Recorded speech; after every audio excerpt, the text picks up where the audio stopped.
네, 시작하겠습니다. 안녕하세요. 안녕하세요. 네. 이거 다 쓰셨어요? 안 쓰신 분? 손 들어봐요. 22명, 이 인원이 모자란 것 같은데? 이름 불러볼까요? 쓰세요. 쉬는 시간에. 자, 먼저 간단하게 강의 설명을 좀 하고 그다음에 강의를 진행할 수 있도록 할게요. 아까 그 직강 분들은 잠깐 얘기를 했었는데 그 우리 모의고사 강의 계획서에 보면 뭐 다른 내용은 다 둘째치고 문항 출제 순서 및 범위를 이렇게 정했어요.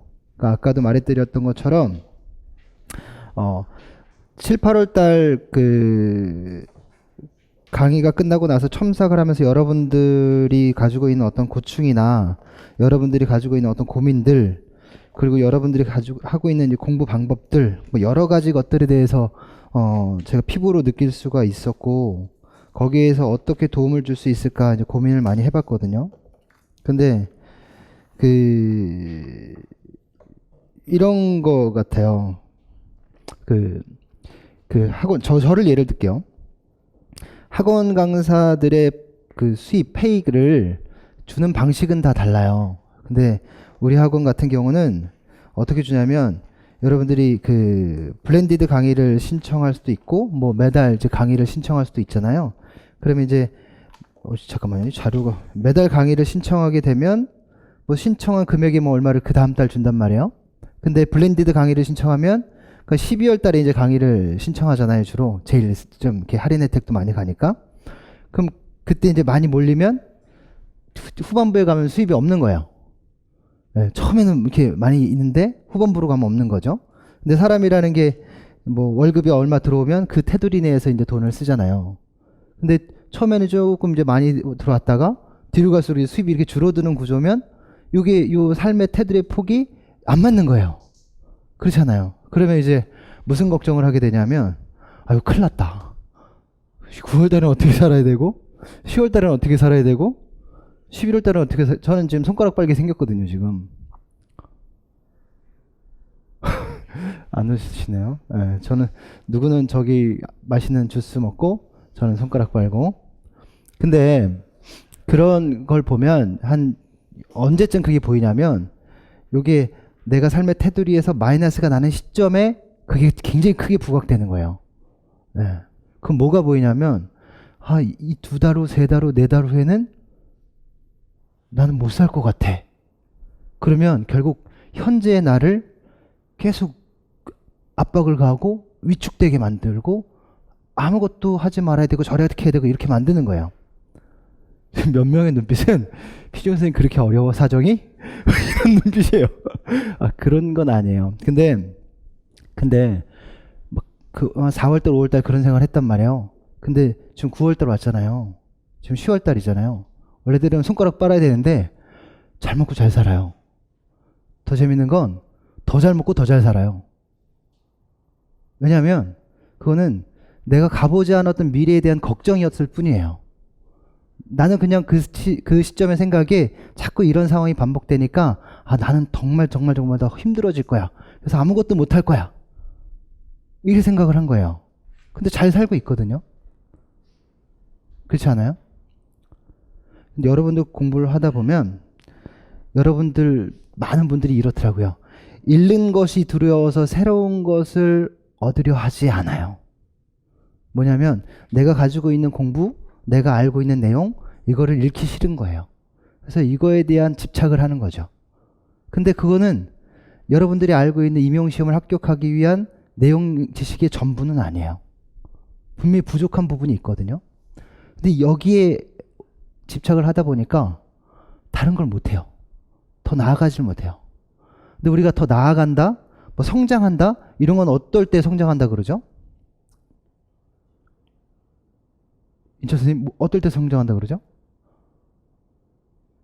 발전할 때. 발전하려면 뭘 깨야 돼요? 뭘 극복해야 돼요? 네? 장애물을 극복해야 돼요. 이 장애물이 뭘까요? 나의 한계예요. 지금 나의 인식이고 나의 생각이에요. 이걸 극복해야 돼요. 그걸 도전해야 돼요. 그걸 도전해야 더 큰 성장이 있고 합격의 길로 갈 수 있는 거거든요. 근데 그렇지 못해요. 그리고 어디에 빠져 있냐면 자기의 생각 속에 이렇게 빠져 있어요. 자기 자신을 객관적으로 못 봐요. 내가 분명히 이게 부족한 게 알아. 그럼 옆에 조언자 입장에서, 제3자 입장에서 바라보면 얘한테 이렇게 얘기하겠죠. 야, 그거 해. 하루 투자해서 공부하면 어느 정도 알게 돼. 그 다음 하다 보면 시간은 줄어들게 되고 어느 순간에는 금방 끝나. 그리고 그건 누구께 돼 있냐면 니께 돼 있어. 이렇게 조언해 줄 거예요. 근데 자기 자신의 입장으로 딱 들어가서 보면 헤어나오질 못해요. 여기에 하루의 시간을 투자해? 그럼 그러다 보면 내가 지금 알고 있던 거 잊어버리면 어떡해?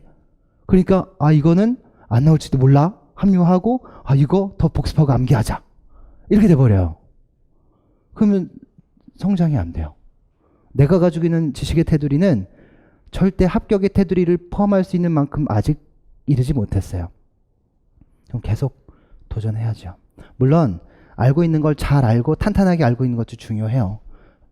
하지만 이게 전부는 아니다라는 걸 좀 깨달았으면 좋겠고요. 그렇다고 뭐 새로운 지식을 계속 뭐 탐구하고 찾아내라 이런 얘기는 아닙니다.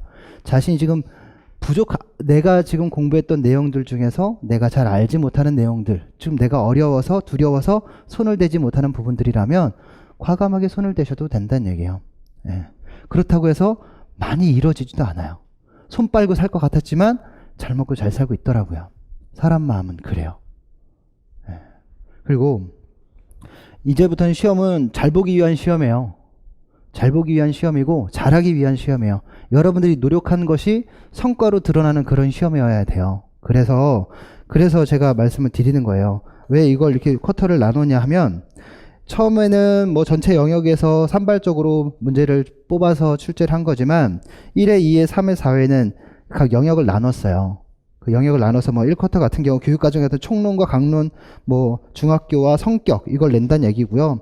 뭐 측정평가를 얘기하는 기초통계를 낸다는 얘기입니다. 그러니까 여러분들에게 범위를 좀 줄여드리면 줄어든 범위 내에서 좀 더 밀도 있게 더 깊이 있게 공부를 하게 될 거다라는 거죠. 그래서 거기에서 좋은 점수를 받는다고 해서 꼭 시험지에 좋은 받으란 법은 없지만 꽤 높은 상관관계로 이어질 것이다라는 생각이에요. 그리고 분명히 여러분들이 모의고사 공부를 제 모의고사만 가지고 공부하지는 않을 거란 말이에요. 그렇기 때문에 수업은 주는 지금 여기서 하는 거지만 또 부수적으로 스터디를 하거나 또 모의고사 다른 문제들도 풀어보거나 그랬을 땐 또 다른 영역들을 또 건드려 볼 수 있는 거거든요. 그땐 그 영역을 또 밀도 있게 공부하시면 돼요. 그래서 두 개의 트랙으로 좀 더 질 높은 그 공부의 과정을 통해서 여러분들이 좀 더 나은 성장이 될 수 있게 이끌어가기 위한 그런 커리큘럼이다라고 생각하시면 좋겠고요. 그래서 6회, 7회는 앞에 반, 또 뒤에 반 이렇게 해서 하고요. 마지막 8회차에는 전체 영역을 묶어서 문제를 출제할 수 있도록 이렇게 할게요. 그래서 근데 여기서 단점이 되는 게 뭐냐면 쿼터를 나누면 딱 거기만 봐요. 딱 거기만. 딱 여기서만 내겠지라고 하거든요. 그러니까 저는 어떻게 해야 돼요? 조금 넓혀드려야 되니까 일부 영역, 그러니까 한 10%에서 20% 비율은 다른 영역에서 문제를 끌어올 거예요. 그리고 이제 기존에 가지고 있는 내용들, 교재의 내용들, 또 강론서의 내용들, 그 다음에 새로운 강론서에 우리 교재엔 다루어지지 않았던 내용들인데 또 봐야 될 내용들이 있잖아요. 뭐 스포츠 윤리라든가 이런 부분의 내용들 중에서 또는 뭐 여러 영역이 되겠지만 그 내용들을 끌어와서 소개 차원으로 낼 거예요. 그래서 그 문제 내면 항상 여러분들에게 나눠드린 것처럼 서브노트를 이렇게 만들어 드릴 거예요. 서브노트라고 하긴 그렇고 그냥 문제 내용을 요약한 거죠. 정리한 거죠. 그래서 요게 문항이 몇 문제예요, 총? 23문항이잖아요. 문항은 23문항이지만 각각의 걸 따져본다라면 한 40개, 50개까지 된단 말이에요. 8번의 횟수를 거치게 되면 한 400개 정도의 주제가 만들어져요. 그러니까 400개 정도의 주제에 아마 문제 출제될 가능성은 상당히 높을 거예요. 그러니까 작년에도 상당히 많은 양의 문제가 적중됐지만 적중률을 떠나서 중요한 건 적중이 중요한 게 아니라 출제한 문제를 내가 맞추느냐예요. 실제 시험 가서. 근데 모의고사에서 확실히 다뤘던 문제고 거의 비슷하게 출제된 문제임에도 실제 시험에서는 못 맞춘단 말이에요. 그거는 무슨 문제냐면 내게 안 됐단 얘기죠. 그래서 제가 고민을 많이 했어요. 이걸 만들어 드려야 되나 말아야 되나 고민을 많이 했어요. 그러니까 왜 고민을 했냐면 이거 만드는데 얼마나 걸리냐면 어제 5시간 걸렸어요. 어제 문제 출제를 3시에 끝냈는데 3시부터 8시까지 꼼짝도 못하고 요거 만들었거든요. 그럼 이제 전 5시간을 투자한 거잖아요. 여러분들에겐 5시간을 번 거고. 그렇잖아요? 그럼 이제 5시간, 번 5시간은 어떻게 해야 돼요? 이걸 내 걸도 만들기 위해서 시간을 쏟아부어야 되잖아요. 근데 상당히 많은 수는 이거 그냥 한번 훑어보고 그냥 끝이에요. 예. 내가 알아. 알아. 아는 거 또 써놨네? 책에 있는 거, 파운프니 자리 다네. 끝이에요. 한 2시간도 1시간도 안 걸리겠다. 그러고 끝나요. 제가 투자한 5시간을 여러분들이 5시간만큼은 투자하면 나중에 이런 문제가 시험 문제 또 출제돼도 맞춰요. 그게 경쟁력이고, 그게 시험을 잘 보는 방법이고, 그게 합격을 하는 방법이죠. 네. 그렇지 않겠습니까? 문제를 완벽하게 똑같이 만들어질 수는 없잖아요. 하지만 관련 영역을 맞추려면 그 내용을 자신이 알고 있어야 할 거예요. 그렇게 해서 했고요. 그 다음 마지막 한 가지 더. 첨삭인데요. 첨삭은 두려워할 이유가 전혀 없어요. 7, 8월 달에 시간이 굉장히 오래 걸렸는데 이번부터는 타이머 맞춰놓고 딱 20분 하면 끝낼 거예요. 딱 핵심 밀도 있게 딱 하고 끝낼 거니까 시간을 충분히 예측 가능하게 운영을 할 거고요. 자신의 상황을 자신의 상태를 강사 또는 선생님을 통해서 객관적으로 점검해 본다는 건 굉장히 득이 되고 도움이 되는 거예요. 그래서 창피할 필요 전혀 없어요. 저보다 더 많이 알고 있고 더 똑똑하시겠죠. 하지만 중요한 건 자기 자신을 객관적으로 바라볼 수 있는 누군가 있다라는 거예요. 그게 도움이 된다라는 거죠. 성장에. 그러니까 그런 부분에서 좀 신경 썼으면 좋겠고, 발가벗겨 있다? 괜찮아요. 어때요? 합격만 하면 장땡이지. 그렇지 않아요? 그렇다고 너무 우리 외형적인 모습 생각하지 말아요. 자, 좋아요. 그렇게 진행을 하도록 하고요. 안 쓰신 분은 꼭 쓰셨으면 좋겠어요. 그 인강을 들으시는 선생님들은 답안지 보내주세요. 제가 채점은 안 해요. 점수를 매겨드리진 않을 겁니다. 다만 문제를 보고 뭐가 부족한지를 제가 첨언을 드릴 거예요. 그래서 답안지 채점은 안 해드려요. 첨언을 해드려서 선생님의 무엇을 보완해야 되는지 방향성을 제시해 드릴게요. 그래서 그걸 통해서 보다 나은 성장이 될 수 있도록 함께 나아갔으면 좋겠습니다. 자, 시작할게요. 1번 문제입니다. 1번 문제는 기출문제 지문을 그대로 따왔고, 다만 이제 관리 행동과 해리슨의 책임감 발달 단계 특징만 좀 달리 제시한 문제예요. 그래서 늘 굉장히 많이 출제가 됐었죠. 관리 행동에 대해서는 우리 행동 계약에 대한 문제도 나왔었고, 프리메기 원리, 토큰 시스템, 또 수반성에 대한 얘기들이 다 나왔었고, 그 다음에 우리 적극적 연습이라든가 타임아웃 반응 대가, 그 중에서 우리 적극적 연습에 대한 것들이 학교 현장에서 굉장히 많이 쓰여지고 있거든요. 그래서 그런 부분들을 한 번 더 출제를 한 거예요. 그래서 문제는 다 읽어보셨으니까, 기억의 수업 관리 행동이 뭐냐? 나는 상범이에게 다른 친구에게 피해가 가지 않도록 줄을 바르게 서는 행동을 5회 반복시켰다. 우리가 긍정적 연습 과수정과 회복적 과수정을 우리가 잘 구분하지 못하시는 분도 계신데, 회복적 과수정은 상황을 이전보다 더 좋게 만들어 놓는 거예요. 제가 어렸을 때 초등학교 4학년 때 별명이 캥거루였어요. 왜 그랬냐면 항상 책상을 뛰어다녔었거든요. 담임선생님이 그걸 보시고선 저한테 그러는 거예요. 너가 뛰어다녀서 책상에 줄이 흐트러졌으니까 줄을 자르댄데 똑바로 맞춰. 이렇게 얘기하시는 거예요. 완벽하게. 여기서 딱 일렬로. 그게 뭐예요? 원래는 그렇게 안 돼 있었거든요. 줄은 맞아 있었지만 자르댄데 아주 정확하진 않았어요. 근데 저는 그걸 딱 맞추느라고 앞에서 보고 한치 오차도 없이 맞췄거든요. 그게 바로 뭐예요? 회복적 과수정이에요. 근데 여기 긍정적 연습 과수정 또는 적극적 연습이라고 얘기하는데, 어떤 부적절한 행위를 했을 때 이 부적절한 행위가 아닌 바른 행위를 여러 번 반복시키는 거예요. 우리가 이런 거 많이 하죠. 기구 정리해라고 얘기했을 때 기구 정리 아이들 어떻게 해요? 체육실에 들어가서 못 보셨어요? 여러분들 어떻게 했어요? 기구 정리할 때 어떻게 하셨어요? 솔직하게 말해봐요. 네? 대충 했다고요? 빨리 진행하고 싶은 거죠? 네. 대충 했단 말이에요. 그러니까 뭐예요? 정성껏 하는 걸 반복시키는 거예요. 그럼 대충 하는 행위가 줄어들게 된다라는 거죠. 그게 바로 적극적 연습이에요. 상황을 회복시킬 거냐, 더 나았게, 아니면 부적절한 행위를 없애고 긍정적인 행동을 나타나게 만들 것이냐, 이게 된 얘기고요.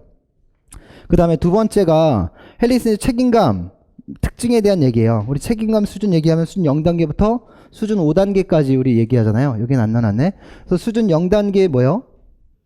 무책임. 수준 1단계 타인의 권리와 감정 존중. 2단계 참여와 노력 3단계, 자기 방향 설정 4단계, 돌봄과 배려 5단계, 전이 단계란 말이에요. 그 중에서 제일 나올 만한 게 뭐냐면 물론 타인에 대한 얘기도 중요하지만 자기 자신의 내적 동기 이런 거 되게 중요해요. 그래서 저는 3단계가 가장 중요하다고 봐요. 참여와 노력, 자기 방향 설정, 그다음 돌봄과 배려. 요거죠. 그죠? 그러니까 자기 방향 설정, 내적 동기에 대한 이거, 저기 책무성에 대한 얘기, 자기 자신 스스로에 대한 어떤 책무에 대한 얘기고, 돌봄과 배려는 우리 동료 교수랑 협동학습에서 굉장히 중요하게 다룰 만한 내용이란 말이에요. 근데 그 중에서 지금 저는 여기 참여와 노력에 대한 단계를 낸 겁니다. 수준 몇 단계예요? 수준 2단계죠. 보면 내가 일일이 시키지 않아도 스스로 알아서는 어떤 참여예요? 자기 주도적인 참여죠. 그리고 농구 연습을 열심히 하는 모습을 보여줬다. 뭘 갖고 하고 있다는 거예요? 한마디로. 스스로 열심히 즐겁게 하고 있다? 무슨 동기를 갖고 하는 거예요? 내적 동기를 갖고 하고 있는 거예요. 우리가 책임감 발달 단계에서 내적 동기를 가지고 열심히 참여해서 자신의 체력 수준을 향상시키는 단계가 수준 몇 단계예요? 수준 2단계예요. 참여와 노력 단계죠. 그래서 수준 2단계라고 쓰셔도 되고 참여와 노력 단계라고 쓰셔도 되는데 특징이 뭐냐고 물어봤으니까 참여와 노력 단계라고 쓰시는 게 가장 정확한 답이긴 합니다. 그 다음에 2번 네. 네. 네. 저에서 말씀드렸잖아요. 회복적 그 과수정은 상황을 회복시키는 거다라고 얘기했고 긍정적 연습 과수정이나 적극적 연습은 다 같은 뜻이에요. 말만 해석만 달리했을 뿐이지 행위예요. 부적절한 행위를 하는 사람에게 긍정적인 행위를 반복시키는 거예요. 이해되셨어요? 네.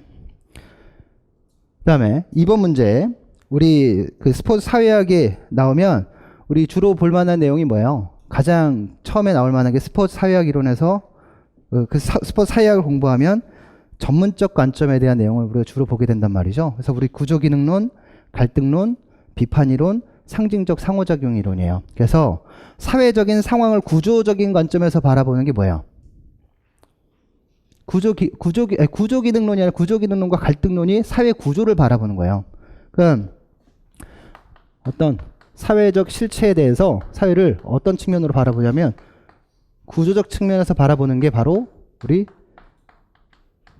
기능론과 갈등론이죠. 이 사회 구조가 어떠냐? 사회 구조 기능론에서 사회 구조는 어때요? 그 사회는 그래서 동일한 가치관을 갖고 있는 사회 구조예요. 동일한 가치관을 갖고 있는 사람들이 어떻게 서로 상호작용해요? 상호 보완적으로 상호작용해요. 코클리의 주장이에요. 그거 제일 중요한 거예요. 구조기능론 하면 동일한 가치관, 상호 보완적 관계. 그게 그래서 이거를 뭐라고 비유한 거예요? 유기체로 비교한 거죠. 그쵸? 이런 구조예요. 근데 갈등론은 뭐예요? 이 사회 구조가 어떤 관계에 놓여져 있대요? 항상 긴장, 경쟁과 갈등 구조에 놓여져 있대요. 왜 경쟁하고 왜 갈등할까요? 불평등 때문에? 뭐 때문에 불평등한 거예요? 돈 안 주니까 불평등한 거죠. 지는 돈 많이 가져가고 난 돈 조금 주니까. 지는 지배계급이라 돈 많이 가져가고 나는 피지배계급이니까 돈 조금 주니까 갈등이 나는 거 아니에요. 그럼 바꾸고 싶은 거죠. 누가 바꾸고 싶어 했어요? 지배계급 기득권은 그걸 유지하고 싶은 거죠. 피지배계급인 우리 같은 사람들은 그걸 어떻게 하고 싶은 거예요? 바꾸고 싶은 거잖아요. 그러니까 긴장 갈등이 약이 되겠죠. 근데 이 갈등론이 뭐의 모순을 비판하고 나온 거예요? 자본주의 사회구조의 모순을 비판한 거란 말이에요. 그러니까 자본주의 사회구조에 돈 많이 가는 사람, 계급적 지위 높은 사람들 돈 많이 갖고 피지배가 돈 많이 못 받는다. 이런 게 문제점인 거잖아요. 그러니까 이런 거 뒤집어 엎고 싶은 거예요. 그러니까 마르크스주의나 이런 것도 비슷하고요. 근데 사회 구조적인 측면이 기능론과 갈등론이라면 좀 더 미시적으로 접근하는 게 바로 비판 이론이에요. 우리가 비판 언제 해요? 비판 언제 해요? 잘못됐을 때 비판하죠. 그럼 잘못된 비판하면 왜 비판한 거예요? 아, 씨팔, 저팔, 쌍. 이거 끝나. 그럼 비판이에요, 이건? 그냥 욕한 거죠. 그러니까 비판은 뭐야? 비판은 그렇게 해서 바꾸려고 하는 거예요. 뭔가 옳은 가치관이 있으면. 현실 세계가 있고, 좀 더 이상적인 세계가 있으면, 현실 세계의 문제점을 꼬집고, 좀 더 이상적인 세계로 나아가려고 하는 게 바람직한 비판이죠. 근데 비판도 사람들이 가진 생각에 따라 달라요. 내가 사회를 비판할 땐 내가 원하는 쪽으로 바꾸고 싶은 거고 저 사람이 사회를 비판할 땐 저 사람이 원하는 쪽으로 바꾸고 싶은 거예요. 그렇지 않습니까? 그러면 돈을 가진 사람들이 사회를 비판할 때는 돈을 가진 사람에게 유리한 방향으로 사회가 바뀌어지길 원하는 거예요. 돈이 없는 사람에게는. 우리가 돈이 없어 누리는 부분이 없으니까 누릴 수 있는 것들이 많게 사회가 변했으면 좋겠는 거예요. 그러니까 스포츠를 가지고 얘기하면 자본가들은 사회가 어떻게 변했으면 좋겠어요? 자본가 사회가 어떻게 변했으면 좋겠어요? 아니, 안 바뀌었으면 좋겠는 게 바뀌면 좋겠죠. 왜냐면 비판해야 되니까, 바꿔야 되니까. 그렇죠. 돈을 더 많이 버는 쪽으로 바꿔야죠. 그렇죠. 우리 돈을 못 벌어. 자꾸 우리라고 얘기해서 미안해요. 저 손가락 빨아야 되는 저 같은 사회에서 어떻게 바꿔야 돼요?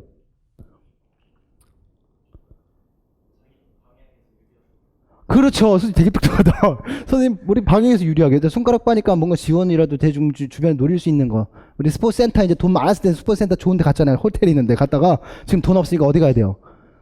지금 공원에 있는 그 헬스기구 이용해야 되는데 이거 많이 설치해줬으면 좋겠다 이거죠. 저는 그런 생각으로 살아요. 긴장 풀라고 이러고 있어요. 제가. 여러분들. 이해되세요? 상징적 상호작용 이러는 누구랑 상호작용해요? 우리가.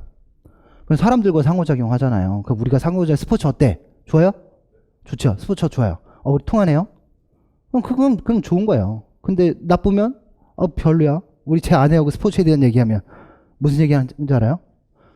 잠깐 하다가 딴 데만 봐요. 지 남편이 학원 강사인데 전공체육 강사인데 딴 데만 보고 있어요. 에이씨 간도 이러고 말거든요. 상징이 없어요. 상호작용이 안 돼요. 그러니까 이런 거예요. 근데 여기서 나온 얘기는 보세요. 문제에서는 김 교사가 스포츠스타들이 벌이는 천문학적 상금과 연봉, 성과급을 선전하는 것은 사회 구성원들로 하여금 자본이 원하는 방식의 보상체계와 계층 구조를 받아들이도록 하는 효과가 있다. 이게 뭐하고 있는 거야? 지배 계층들이 이 사회 구조의 보상체계를 받아들이도록 뭐하고 있는 거야? 강제하고 있는 거죠. 그렇죠? 그럼 무슨 이론이에요? 갈등론이에요. 그렇죠? 한 교사가 프로스포츠 선수들이 자신의 능력에 따라 차등 보상을 받는 것은 그만큼 그가 다른 사람에 비해 더 힘들고 중요한 기능을 맡고 있다는 것을 사회 구성원들이 동일한 가치관을 가지고 있기 때문이다 라고 얘기하고 있어요. 제가 이거 없는데 또 넣었어요. 확실하게 하려고. 그러니까 동일한 가치관 얘기하니까 뭐 받아들여야 돼요? 기능론이에요. 그죠? 그 다음에 피교사가 기업을 운영하는 자본가 집단은 이윤을 추구하기 때문에 스포츠를 상품화하고 스타 선수를 만들어 대중이 관리하는 재화와 서비스를 구매하기를 원한다. 그러니까 이렇게 바뀌길 원하는 거죠. 걔네들이 좋아하는 세상은 이런 세상이에요.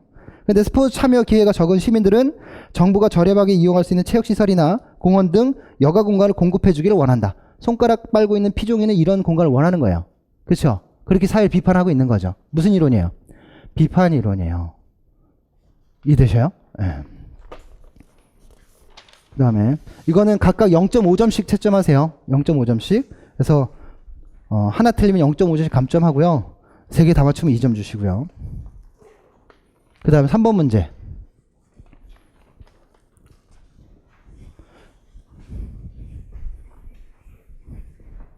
옷 좀 잠깐 벗을게요.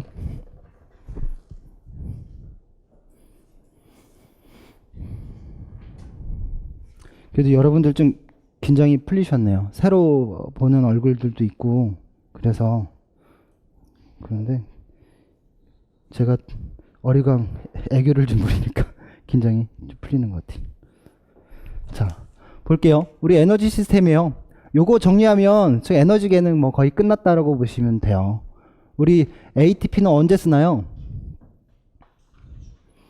근수축할 때 에너지원이죠. 그렇죠? 우리가 고강도 운동으로 갈수록 뭐의 요구량이 많아지는 거예요?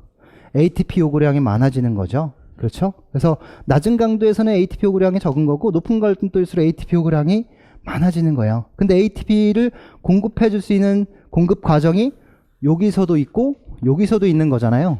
그렇죠? 그래서 이 세포질에서 공급해 주는 걸 우리는 무슨 과정이라 그래요? 무산소 과정이라고 얘기하는 거고 미토콘드리아에서 산소를 공급하는 과정을 우리는 유산소 과정이라고 얘기하는 거잖아요. 그렇죠? 여기서 무산소 과정에서 우리 에너지원이 되는 게 뭐예요? 우리 크레아틴 인산이 있고 우리 세포질에 저장되어 있는 글루코스 이런 것들이 될 거잖아요. 그렇죠? 그다음에 미토콘드리아에서 에너지원이 되는 건 탄수화물, 지방, 단백질이었고요. 그래서 우리 무산소 과정이 이루어지는 위치를 얘기하면 뭐를 얘기해야 돼요? 세포질, 유산소 과정이 이루어진다면 미토콘드리아. 근데 미토콘드리아 문제 나와서 우리 뭘 공급받아서? 산소를 공급받아서 뭐가 나갔어요? 이산화탄소와 물. 그래서 요거 시험 문제로 나왔던 거잖아요. 그쵸? 그래서 요건데 우리 그러면 무산소 과정으로 이루어지는 뭐 시스템이다, 에너지 시스템이다라고 얘기한다면 ATP와 PC와의 관계, 여기 뭐였죠? 우리 짝 반응이라고 얘기도 하고 뭐 인원질 과정이다라고 공액 반응이다라고 얘기하죠. 그리고 주로 어떤 시스템에서 얘기하는 거예요? 인원질 시스템에서 주로 얘기하고 있는 거죠. 아, 여기 분위기 되게 좋네요. 예. 네. 합격하실 거예요. 예. 네. 그다음에 우리 여기 이제 크레아틴 인산이 있겠죠. 크레아틴 인산, 그 세포 질 속에 뭐가 있을까요? 글루코스가 있겠죠. 이 글루코스를 누가 분해시켜요? 네. 인산 과당 분해해서 프로포키나제가 분해시킬 거 아니에요. 얘로 인해서 또 에너지를 만들어내겠죠. 다 어디서 이루어지는 거예요? 세포 질에서 이루어지는 거잖아요. 그렇죠? 무산소 과정이 있고 우리 그 이소구요산 탈수요소 크랩 사이클을 돌릴 거고 산화요소 뭐 전자전달계 시토크롬 체계를 이렇게 다 돌릴 거예요. 그래서 또 많은 양의 에너지를 만들어내겠죠. 그렇죠? 그래서 우리가 고강도 운동을 하게 되면 어느 쪽으로 가는 거예요?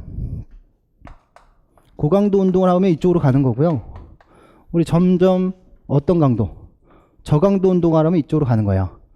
어떤 시간? 단시간, 고강도. 여기는 무슨 시간? 장시간, 저강도 운동을 할 때. 그쵸? 그래서 단시간 고강도 운동을 하게 되면 이건 거의 뭘 가지고 얘기해요? 점중보 운동을 가지고 얘기한단 말이에요. 점중보 운동을 가지고 얘기할 때 우리 낮은 강도에서 점중보와 낮은 강도에서 시간을 좀 운동해보고 점점 더 높은 강도 운동해볼 때 그림이 이렇게 그려지는 그림이 그려지는 거죠. 그렇죠? 이쪽으로 갈수록 뭐가 높아지는 거예요? 뭐가 높아지는 거예요? 강도가 높아지는 거예요. 그래서 이제 에너지 체계, 여긴 무슨 시스템? 유산소 시스템. 여기는 무슨 시스템? 해당 과정. 여기 무슨 시스템? 인원 시스템. 이렇게 가는 거죠. 그렇죠? 우리가 운동 시간으로 따지면 어떻게 되는 거예요? 이렇게 가는 거예요. 이렇게 가겠죠. 그렇죠? 그래서 여기는 이제 뭐가 되는 거예요? 산소 결핍 구간이 되는 거예요. 그러니까 여기는 세포질에서 어떤 시스템?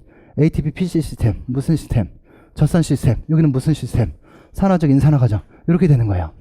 그래서 요것만 그려놓으면 이제 끝나는 거죠. 그러면 어떤 운동을 하면 뭐가 많아지고 뭐가 좋아지고 이런 효과들을 우리가 알 수 있게 되는 거잖아요. 그래서 중요한 건 ATP가 ATP 아제이에서 분해되면 ADP가 될 거고, 이 ADP가 많아진다는 건 무슨 말이에요? ADP는 되게 중요해요. 왜냐하면 여기 표시한 것처럼 ADP는 모든 효소들의 속도를 자극하는 자극 물질이에요. 그러니까 ADP가 많았다는 건 무슨 말이기 때문에 이 얘네들이 효소를 자극할까요? 그래서 에너지가 부족해졌다는 거야. 왜냐하면 ATP가 분해되어서 ADP가 된 거, 분해된 ATP의 인산기와 에너지는 근수축에 쓰였을 거니까. 그렇죠? 그러니까 얘가 많아졌다는 건 에너지 많이 썼구나. 얘가 빨리 증가했다는 건 얘 고강도 운동 하는구나. 얘가 조금 증가하는 건 얘가 저강도 운동 하는구나. 얘가 빨리 증가하면 바로바로 얘를 공급해주는 자극하는 게 뭐예요? 이 크레아틴 인산을 분해시켜야 되는 거죠. 이 분해시킨 효소 크레아틴 키나제를 자극해야 되는 거예요. 그럼 크레아틴 인산이 분해돼서 인산기와 에너지가 다시 ADP에 결합돼서 ATP를 재합성하게 되죠. 그러니까 운동 초기, 초고강도 운동을 할 때 ATP의 고갈하고 크레아틴 인산의 고갈하고 누가 고갈이 더 빨라요? 크레아틴 인산의 고갈이 빠르죠. 왜 빨라요? 자기를 희생하여 ADP의 인산기를 줘서 ATP를 재합성했기 때문이에요. 그래서 초강도 운동을 하게 되면 ATP의 고갈은 이렇게 떨어지지만 크레아틴 인산의 고갈은 급격히 떨어져요. 그러니까 얘가 떨어지면 크레아틴 인산이 부족하면 이 사람은 운동할 수 있어요, 없어요? 운동하기 어려워지는 거예요. 그래서 운동선수들이 뭐 먹어요? 크레아틴 인산 먹는 거예요. 그러니까 크레아틴 인산 먹으면 효과는 있긴 하나 그게 지속적인 효과로 나타나는 것은 아니죠. 일단 그렇고요. 그런 얘기를 하고 있는 거고, 그럼 이 ADP가 분해돼서 크레아틴 키나제를 자극하면 크레아틴 인산을 분해할 거예요. 근데 얘네들은 굉장히 작아요. 근데 이게 중요한 얘기 있잖아요. 선우 선생님 좋아하시는 인원질 시스템이 가장 빨리 동원되는 이유가 뭐예요? 세 가지. 수축기 전에 바로 저장돼 있고, 화적 반응 단순하고, 산소의 공급이 필요 없다. 그렇죠? 뭐 이런 것도 시험 문제 나올 만한 거죠. 그래서 얘네들 공급했는데 부족해요. 인원질이, 에너지원이 부족해요. 그러니까 뭘 분해해야 되는 거야? 우리 음식 섭취한 음식, 우리 밥 먹은 거 탄수화물 분해해야 되는 거죠. 탄수화물 분해해서 만들어 저장된 게 어디에 저장된 글루코스예요? 근육에 저장된 글루코스, 간에 저장된 글루코스란 말이에요. 운동하면 어디 것을 먼저 쓰겠어요? 근육에 있는 거 당연히 먼저 쓰겠죠. 그러니까 근육에 있는 글루코스를 PFK가 분해해서 에너지를 만들어내겠죠. 우리 PFK가 활성화되면 산소가 부족한 환경에서 무산소 대사가 이루어지는 거잖아요. 산소가 부족할 때. 어떨 때가 산소가 부족해요? 산소가 부족한 건 딱 두 개만 따져봅시다. 운동할 때. 운동 초기. 역시 즉 뭐야? 그 운동 강도가 내가 산소를 공급해주는 능력보다 높을 때, 즉 산소 공급에 비해서 산소 수요량이 많을 때, 그러니까 산소를 제대로 공급하지 못할 때, 그게 역시 이유가 되겠죠. 그러니까 이런 상황이 어쨌든 여기서 과정이 이루어지게 되면 산화를 못 시키니까 뭐가 축적되는 거예요? 젖산이 축적되죠? 젖산이 축적되면 뭐가 문제예요? 젖산이 축적되면 뭐가 문제예요? 얘가 많아지니까 pH 수준이 어떻게 돼요? 올라가요? 떨어져요? 떨어지죠? 이게 뭐가 된다는 얘기예요? 산성화 된다는 얘기죠? 산성화된 얘는 뭘 얘를 억제시키겠죠? 그러니까 해당 과정이 잘 안 돌아가면 해당 과정부터 에너지 공급하기 쉬워요? 어려워요? 어렵죠. 얘가 많아지면 무슨 문제가 생겨요? 수축 기전도 굉장히 어려워져요. 트로포닌과 트로포마이신의 결합도 어렵게 만들어져요. 그렇죠. 칼슘에 대한 트로포닌의 민감도도 떨어뜨려요. 교차결 형성도 어려워져요. 장력 낮아지겠죠. 단수가 고강도인데 뭐 이게 빡빡해지죠. 힘들어지죠. 다 그런 이유들 때문이란 말이에요. 그렇죠? 근데 어쨌든 얘네들이 다 자극했어요, 여기도. 그래서 어쨌든 이런 여러 가지 속도 조절 효소들에 의해서 해당 과정도 활성화됐는데 여기도 돌리고 있는 거예요. 돌리고 있는데 얘네들을 돌리기엔 ADP가 돌렸지만 이 과정은 굉장히 복잡해요. 우리 크랩스 사이클도 돌아가야 되고 또 전자전달계도 돌아가야 되잖아요. 탄소물이야 집어넣어서 TCA 사이클 돌리면 에너지 만들어지지만 또 지방 같은 경우는 한 단계 더 거쳐야 된단 말이에요. 어떤 과정을 거쳐야 돼요? 베타산화 과정을 거쳐야 된단 말이에요. 베타산화 과정을 거치고 네, 제 핸드폰 소리하고 똑같아요. 네. 베타산화 과정 거치고 그 다음에 우리 그 해당 과정을 거쳐서 TCA 사이클로 들어가려면 그 분해된 물질들이 뭘로 바뀌어야 돼요? 아세틸 주요소 A로 바꿔야 돼요. 그래서 지방을 아세틸 주요소 A로 바꾸는 과정이 어떤 과정이에요? 베타산화 과정이에요. 그 다음에 탄수화물을 아세틸 주요소 A로 바꾸는 과정, 뭐 여기서 분해되는 과정이지만 전반적으로는 결국 해당 과정을 거쳐서 아세틸 주요소 A로 만들어지게 되는 거죠. 나온 다음에 베타산화 과정은 무조건 영순이에요. 그렇죠? 예. 네. 그런 거예요. 그래서 여기서 이제 중요한 건 여기서 뭐가 나왔어요? 이산화탄소가 나왔고 우리 전자전달기에서 물을 만들어내겠죠. ATP를 몇 개 만들어내느냐? 솔직히 그건 궁금해서 가르쳐 드리는 거고 솔직히 그거는 솔직히 의미가 없어요. 그러니까 이 과정적인 부분들이 중요하죠. 그래서 ATPC는 크레아틴 키나제가 속도를 효소 조절하고 그 자극하는 것은 가장 빠른 ADP다. 근데 해당 과정은 PFK고 이걸 자극하는 건 ADP. AMP 같은 경우도 AMP가 많아졌다는 건 뭐예요? 우리 그 ATP 아데노신 트리포스페이트고 아데노신 더블 포스페이트, 듀오 포스페이트고 M은 아데노신 모노포스페이트잖아요. 그러니까 인산기가 하나 있다, 두 개 있다, 세 개 있다 이 뜻이잖아요. 그러니까 얘는 지금 인산기가 몇 개 있다는 얘기예요. 하나밖에 없다는 얘기야. 얼마나 배가 고팠으면 하나 더 떠야 썼을까요? 만들어낼 수 있는 ATP도 4에서 한 5kcal밖에 안 되는데 얘는 몇 kcal예요? 얘는 7에서 12kcal의 열량을 만들어야지만 얘는 얼마 못 만들어낸단 말이에요. 근데도 썼다라는 건 그만큼 손가락 빨고 있다는 얘기죠. 그렇죠? 근데 얘가 만들어진다는 게 에너지가 많이 부족하다는 얘기니까 돌려라 이 얘기예요. 그렇죠? 또 하나 pA가 많아질 때 맞죠? 에너지 많이 썼다는 얘기고요. 이게 pH 산도가 높아졌어요. 이게 체내가 어떻게 됐다는 거예요? 염기화됐다는 얘기예요. 염기화되는 상황이 어떤 상황이에요? 고지대 올라가서 과한기가 이루어졌을 때, 즉 이산화탄소를 많이 배출됐을 때 과한기가 이루어져요. 또 어떨 때 과한기가 이루어져요? 지금 제가 말했잖아요. 지금 말하고 있잖아요. 제가 지금 숨을 들이면서 말하고 있어요. 지금 말만 계속 내뱉고 있어요. 그래서 저는 산성화 됐을까요? 염기화 됐을까요? 저 염기화 됐을 거예요. 그냥 머리가 지금 노래요, 지금. 그럼 뭐 하고 있어요? 숨 참고서 왔다 갔다 해야죠. 그럼 무산소 대사해서. 그래서 산경유기 평을 유지시켜야겠죠. 그래서 이제 그만 이렇게 안 할게요. 어쨌든 이렇게 하면 자극하는 거예요. 그렇지 않겠습니까? 그 다음에 이소구연산 탈수 요소는 우리 칼슘의 농도라든가 NAD, 여기 NAD가 굉장히 중요하잖아요. 보여서. 그쵸? 그쵸? 그래서 NAD가 같은 경우는 수소이온을 받아들이는 조효소, 보효소죠. 그래서 수소이온이 세포질에 녹으면 세포질이 굉장히 산성화되니까 얘를 잡아두고 있는 거예요. 그래서 우리 글리세롤알데히드 3인산, 즉 글리코스가 변화돼서 분해돼서 글리세롤알데히드 3인산이 돼서 거기 수소이온들을 잡아 끌고 가죠. 잡아서 어디로 보내요? 미토콘드리아로 보내요. 그래서 전자전달에서 AT를 만들어내는 거예요. 나머지 아세틸 주요소의 형태로 간 거는 TCA 사이클 거쳐서 전자전달 가서 또 거기서 ATP를 분해하게 만들어내게 되겠죠. 그렇죠? 그러니까 NAD가 많아서 많이 수소이온을 끌고 올 수 있으면 이쪽 과정 잘 되는 거예요. 근데 NADH가 많아지면 이쪽을 못 끌고 오는 거죠. 그러니까 얘네들 이렇게 되면 여기 젖산이 많이 축적될 수밖에 없는 그런 구조가 되는 거죠. 그래서 NADH의 수소이온을 뗐다 붙였다 할 수 있는 능력을 갖고 있는 게 바로 젖산 탈수요소예요. 그래서 수소이온을 떼서 초성포도산에 줄 수 있는 근섬유가 어떤 섬이에요? 아니, 떼는 게 아니라 초성포도산에 수소이온을 줘서 젖산을 만들 수 있는 근섬유. 그렇죠. 그 젖산을 만들면 힘센 근육, 젖산 하면 FT 섬이에요. 근데 젖산에서 수소이온을 떼서 초성포도산을 만들 수 있는 이런 능력이 뛰어난 근섬유는 ST섬이에요. 그래서 LDH의 효과가 달라요. 그러니까 젖산에서 수소이온을 뗄 수 있는 능력이 뛰어난 능력을 가진 근섬유는 그런 LDH의 작용을 갖는 섬유는 ST섬이에요. 근데 초성포도산이 그 수소이온을 줘서 젖산을 만드는 효과가 뛰어난 근섬유는 FT섬이에요. 그래서 ST섬유를 많이 쓰면 젖산이 많이 축적이 안 되는 거고, FT섬유를 많이 쓰면 젖산이 많이 축적되는 거죠. 그죠?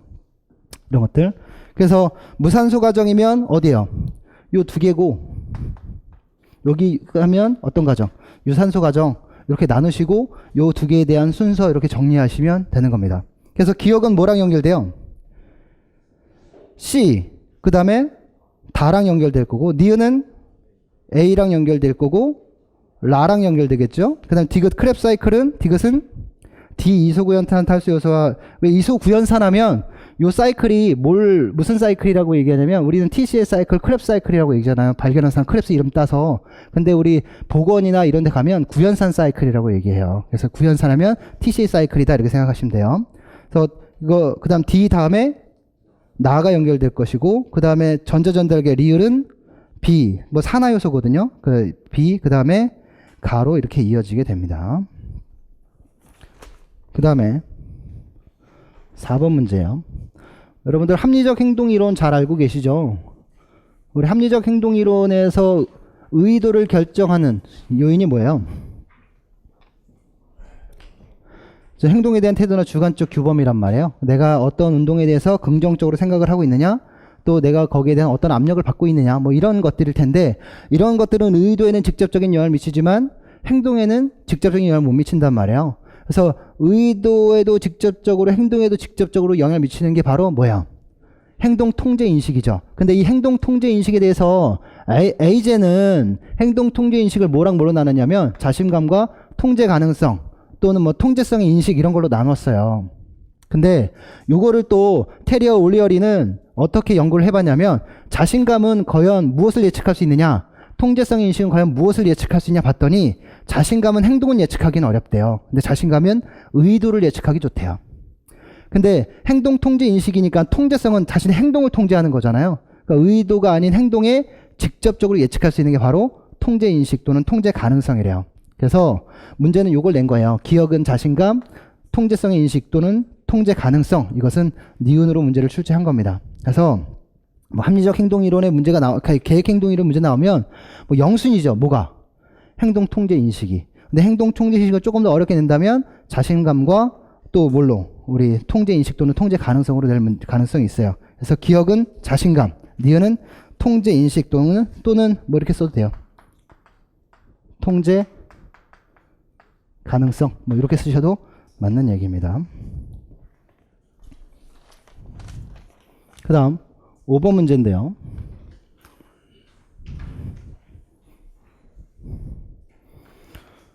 자, 강론에 나와 있는 내용들이고요. 그래서 두 교사가 이 강론의 교사 방에 따라 체육성 모형을 적용하려고 했는데, 이 강론에 따라서 지금 무슨 모형을 적용했어요?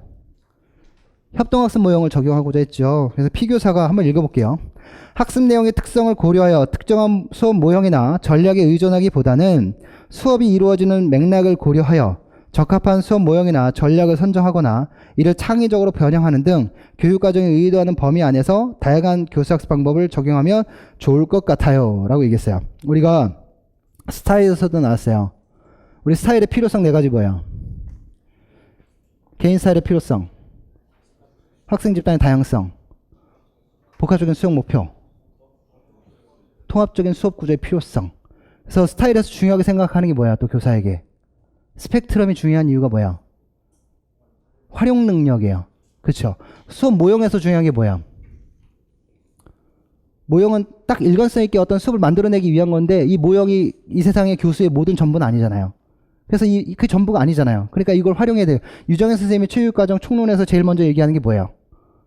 이게 전부가 아닙니다. 왜냐하면 수업 상황은 어때요? 다양해요. 그래서 뭐라고 얘기하는 거예요? 체육 수업 상황은 다양해요. 예측 가능해요, 예측 불가능해요. 불가능하다까지는 아니어도 예측하기 어려워요. 뭐가 예측하기 어려워요? 자연 생태계가 예측하기 어려워요. 그렇죠? 그래서 생태계 변화를 예측할 수 있다면 굉장한 전문가 아니에요? 그렇죠? 수업 상황을 예측할 수 있다면 그건 굉장한 전문가 아닙니까? 그렇죠?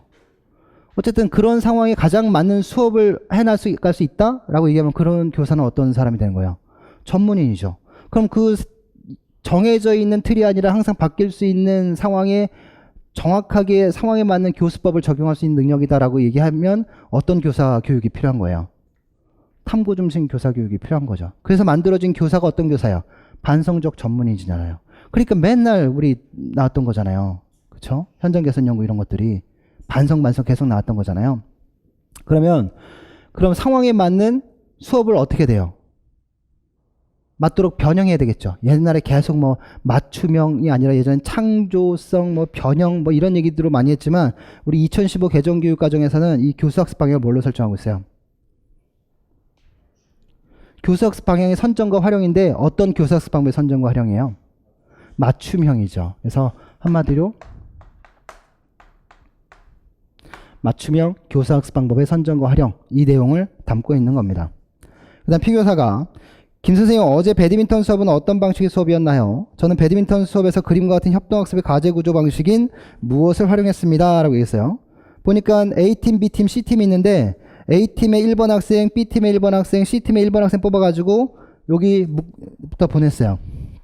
여기 안 나오네요. 네, 보냈어요. 그래서 첫 번째 모듈 보내서 여기서 뭐 어떤 뭐 배드민턴의 뭐 포핸드 스트로크를 배웠나봐요. 그러고 나서 다시 원래 위치로 돌아와서 자신의 팀을 가르친 거예요. 그러니까 이게 뭐예요? 전문가를 만들어서, 그러니까 2단계가 지금 전문가 집단에서 심화학습이잖아요. 그러니까 전문가 만들어서 자신의 원래 팀 복귀해서 학습 내용 발표하고 가르친다 이 얘기니까 뭐가 돼요? 바로 직소가 되죠. 그래서 직소의 가장 중요한 건 뭐를 만드는 거예요? 뭐를 만드는 전략이에요?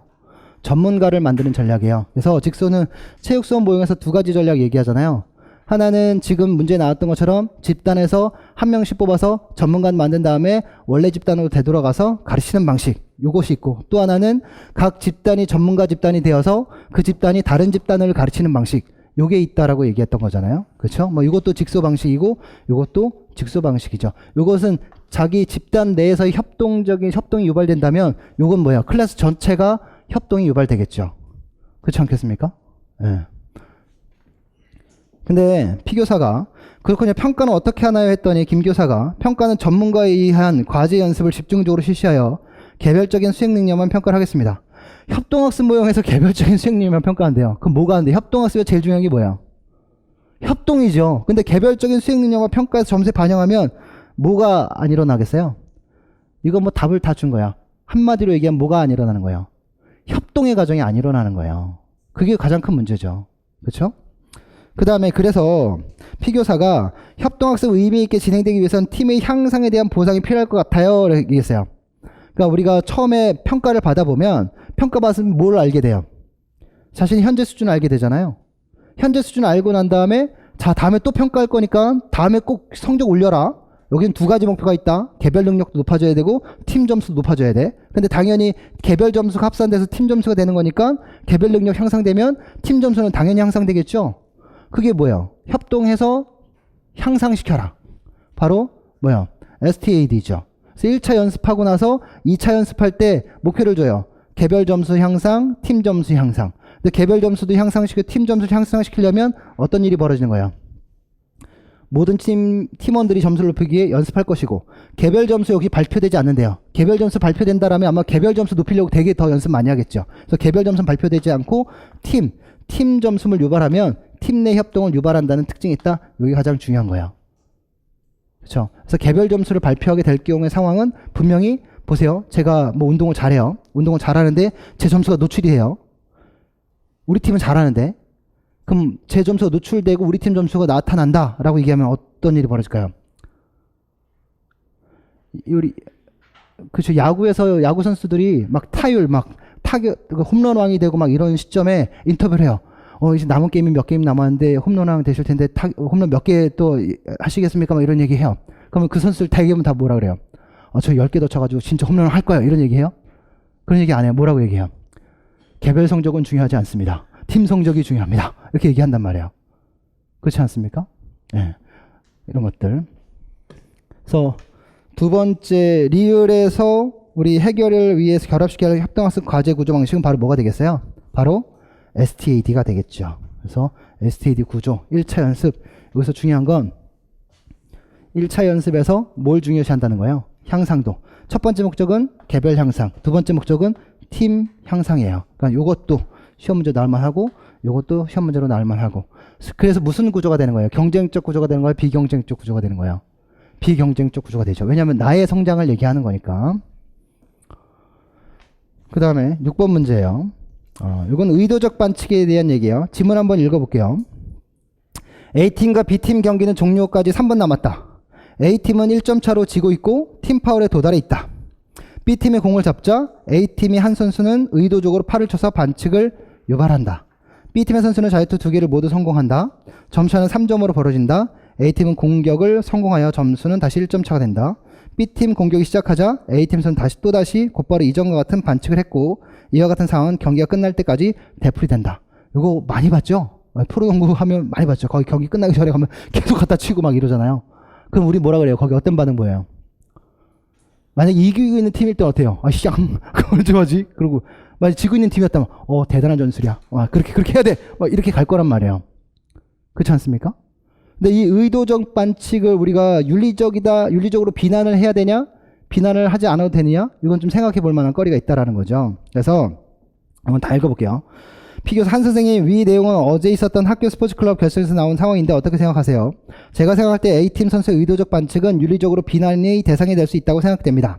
하지만 그런 의도적 반칙은 경기에 박진감을 더함으로써 선수나 관중 모두에게 더 많은 흥분과 쾌감을 발생시킬 수 있기 때문에 나쁘다고 비난할 필요는 없을 것 같아요. 니은의 A 선수의 의도적 반칙은 능력에 따라 승패를 결정하는 경기에서 구조적 공정성을 훼손하지 않았으므로 그 행동이 비윤리적이라고 말할 수는 없다고 생각합니다. 라고 했어요. 그러니까 구조적 공정성이라는 상황 자체, 경쟁적인 구조 상황에서 과연 나만 할 수 있는 거냐? 아니면 너네도 할 수 있는 거냐? 이런 걸 따져보는 거예요. 그러니까 공정성의 가장 중요한 건 뭐예요? 구조적으로도 다 공정해야 되는데 공정한 건 내가 하는 거면 너도 할 수 있어야 되는 거야. 그래야 공평하죠.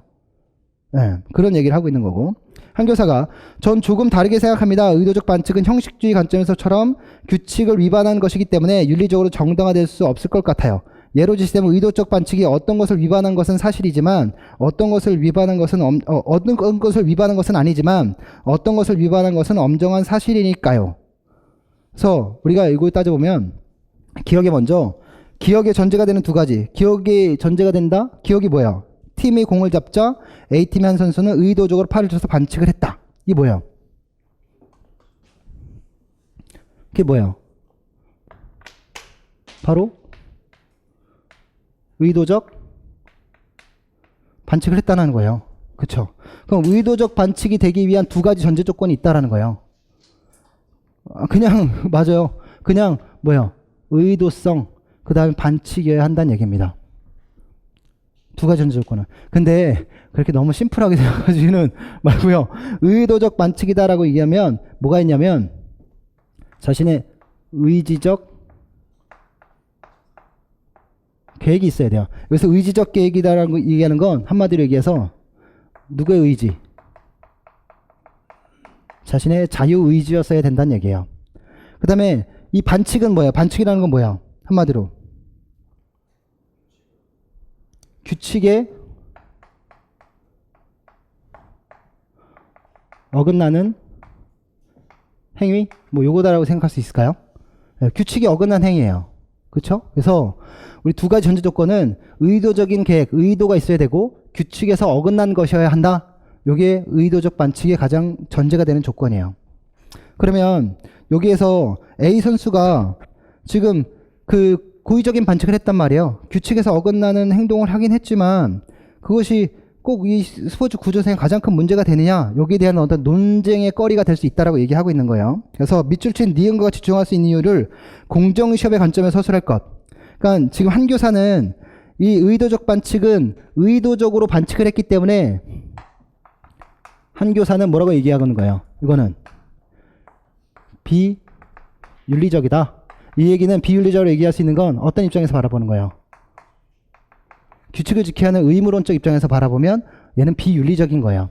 근데 지금 피교사 입장에서 바라보면 의도적 반칙은 능력에 따라 승패를 결정하는 경기에서 구조적 공정성을 훼손하지 않았으므로 그 행동이 비윤리적으로 말할 수는 없습니다. 근데 이 피교사 입장을 어떤 입장에서 바라보래요? 형식주의 입장에서 바라보래요. 우리 형식 페어플레이에 대한 형식적 페어플레이고 비형식적 페어플레이가 있는 거잖아요. 그래서 형식적 페어플레이는 규칙이고 비형식적 플레이는 에토스예요. 그 관습이죠, 관습. 예. 근데 형식주의는 딱 명문화된 규칙서가 있는 거예요. 그걸 지켰냐 안 지켰냐. 근데 경기장에서 이거 반칙할 수 있는 거잖아요. 그렇죠?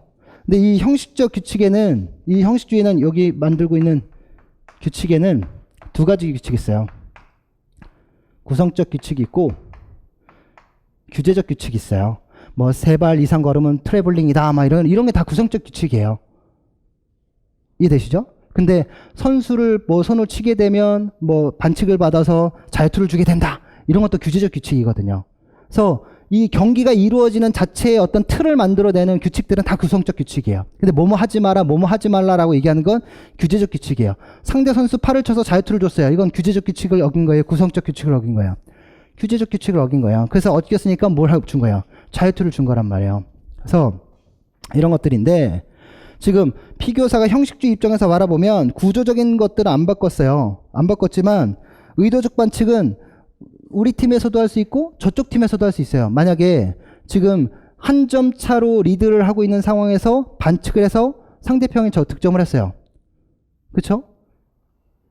득점을 했어요. 그래서 3점 차가 났어요. 그런데 연속적으로 2득점을 해서 역전을 했어요. 역전하면 그 팀은 어떻게 할 거예요? 경기가 끝난 상황이 아닌데, 슛이 단 한 번 찬스가 있는 게 아닌데 뭐 하겠어요? 대웅 선생님, 그때는 어떻게 해야 돼요? 그쪽에서 파울 적절할 거 아니에요. 그러니까 우리가 하면 니네도 할 수 있는 상황이 돼버리는 거예요. 왜냐하면 엎치락 뒤치락 시소 경기가 되면. 이 얘기는 뭐예요? 우리가 하는 반칙은 너네도 할 수 있다. 그러니까 반칙은 모두에게, 반칙은 모두에게 뭐 하고 있는 거예요? 허용되고 있다. 어떻게? 동등하게. 그러니까 형식주의적 입장에서 바라보면 비난의 대상이 아닌 거죠. 니네가 하면 우리도 할 수 있는 건데, 우리가 이길 때 니네가 하면 니네가 이길 때 우리도 할 수 있는 거니까. 그렇죠? 그 다음에 가로안의 디귿은 구성적 규칙과 규제적 규칙인데 이렇게 이제 정리를 해드렸어요. 그래서 공정시합의 규칙을 준수할 때 중요한 규칙엔 구성적 규칙과 규제적 규칙이 있는 거예요. 그러니까 여기서 야구, 농구 이런 거 나오는데 보면 야구에서 타자가 3아웃 받으면 어떻게 되는 거예요? 야, 우리 이거 임의적으로 규칙 짤 수도 있잖아요. 잘 못 치게 되면 3아웃이 아니라 5아웃 되면 우리 아웃이다? 뭐 이렇게 얘기할 수 있는 거잖아요. 게임 그렇게 구성되는 거예요. 볼 4개면 나가는 거다? 우린 볼 4개 없어? 이렇게 할 수 있는 거잖아요. 이런 게 구성적 규칙이에요. 근데 규제적 규칙은 하지 말아야 할 행동, 그러니까 금지 규범과 같은 거, 금지 규칙이죠. 그래서 반칙을 하게 될 경우 상대방한테 혜택이 갈 수 있는 거, 이런 건 하지 말아야 되는 거잖아요. 근데 하지 말아야 되는데 시소 경기에서는 어떻게 해요? 상대방이 이기고 있는 팀에서 경기를 딜레이 시킬 수도 있는 거니까, 경기가 지연되면 결국 우린 지게 되니까 빨리빨리 끊고 빨리빨리 상황을 역전시켜야 되는 상황이 벌어지는 거죠, 전술적으로. 그래서 디귿에 들어갈 말은 지금 트래블링이 어쨌고 차징이 어쨌고 이런 반칙에 대한 얘기를 하고 있는 게 아니란 말이에요. 자유투를 하고 반칙을 해서 의도적 반칙을 하고 안 하고, 지키지 말아야, 하지 말아야 될 걸 하고 안 하고, 요거의 문제니까 구성적 규칙은 따르되 뭘 안 따르고 있는 거예요? 규제적 규칙을 안 따르고 있는 거예요. 그래서 기억은 뭐예요? 디귿은 뭐예요? 구성적 규칙이 되고 리을은 규제적 규칙이 되는 겁니다. 그 다음에 7번 문제예요.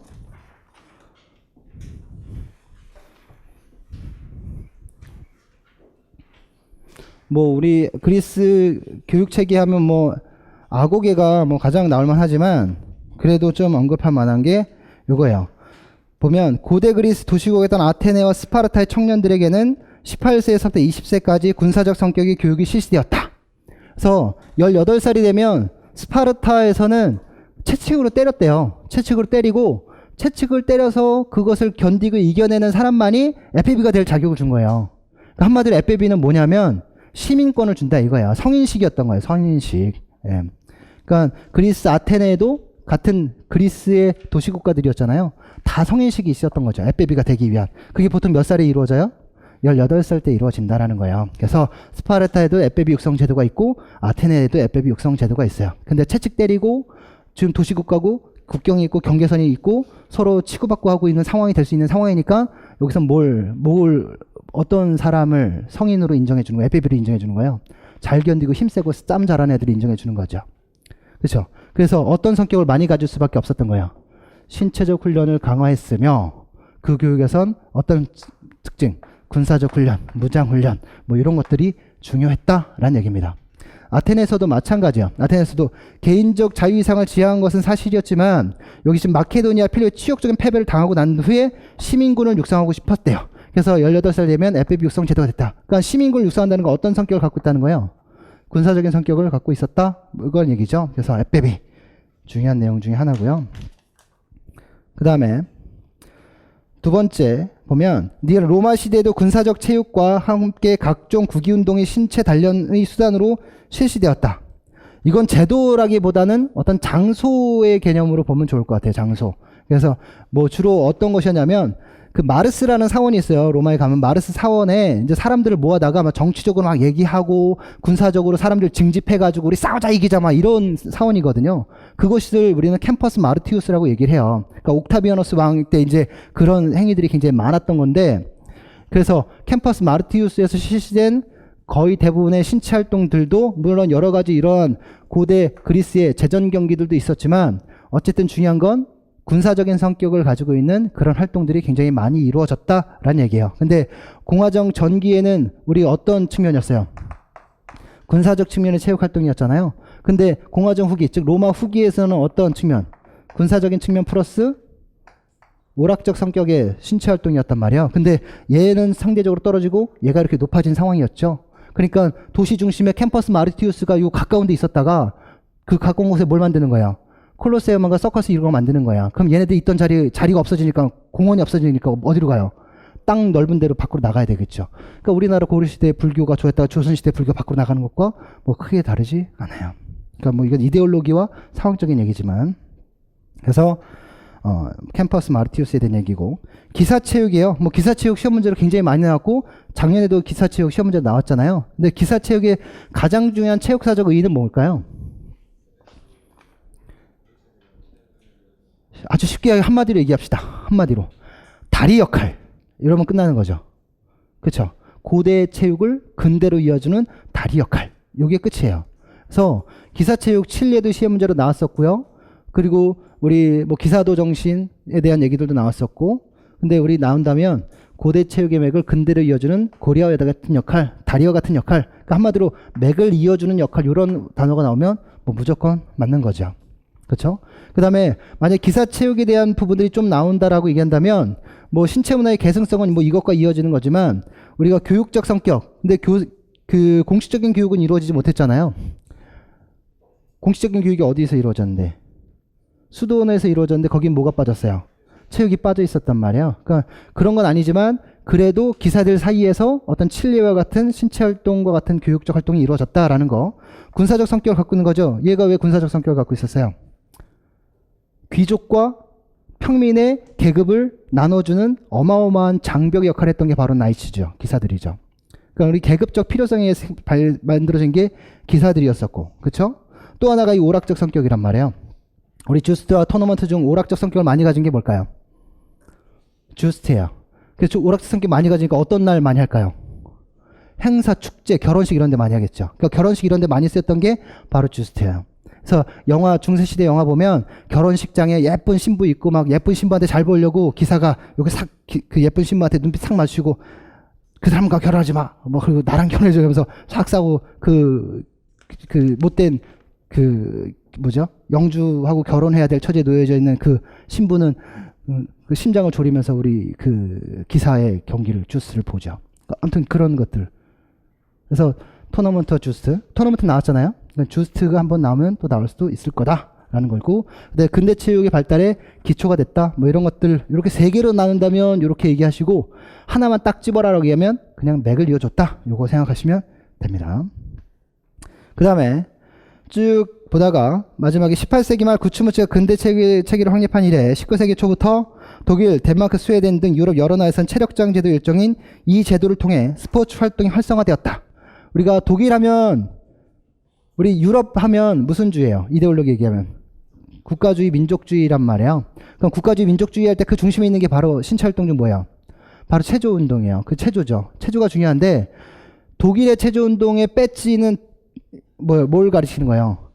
독일의 어떤 기상, 독일의 민족성, 뭐 이런 걸 가리키는 거란 말이에요. 그래서 뭐 튜르넨 운동, 그러니까 튜른 베베공 이런 것들은 체조를 통해서 독일의 민족성을 회복하자 뭐 이런 의미였지만, 결국 독일과 스웨덴, 특히 독일에 뭐가 들어오기 시작하면서, 영국에 스포츠들이 들어오기 시작하면서 체조인들하고 스포츠를 옹호하는 사람하고 갈등이 일어나게 되는 거죠.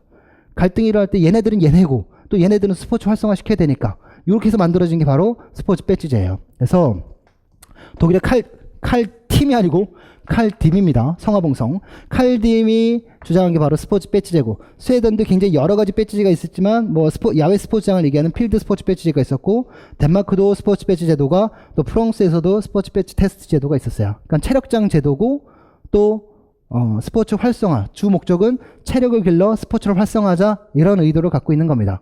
그래서 뭐 이런 제도들, 뭐 영국의 카운티 배지 제도 이런 것들도 있었고, 또 미국에도 체력장 제도가 있었던 것처럼 다 체력을 기르고 그 다음에 스포츠를 활성화하자.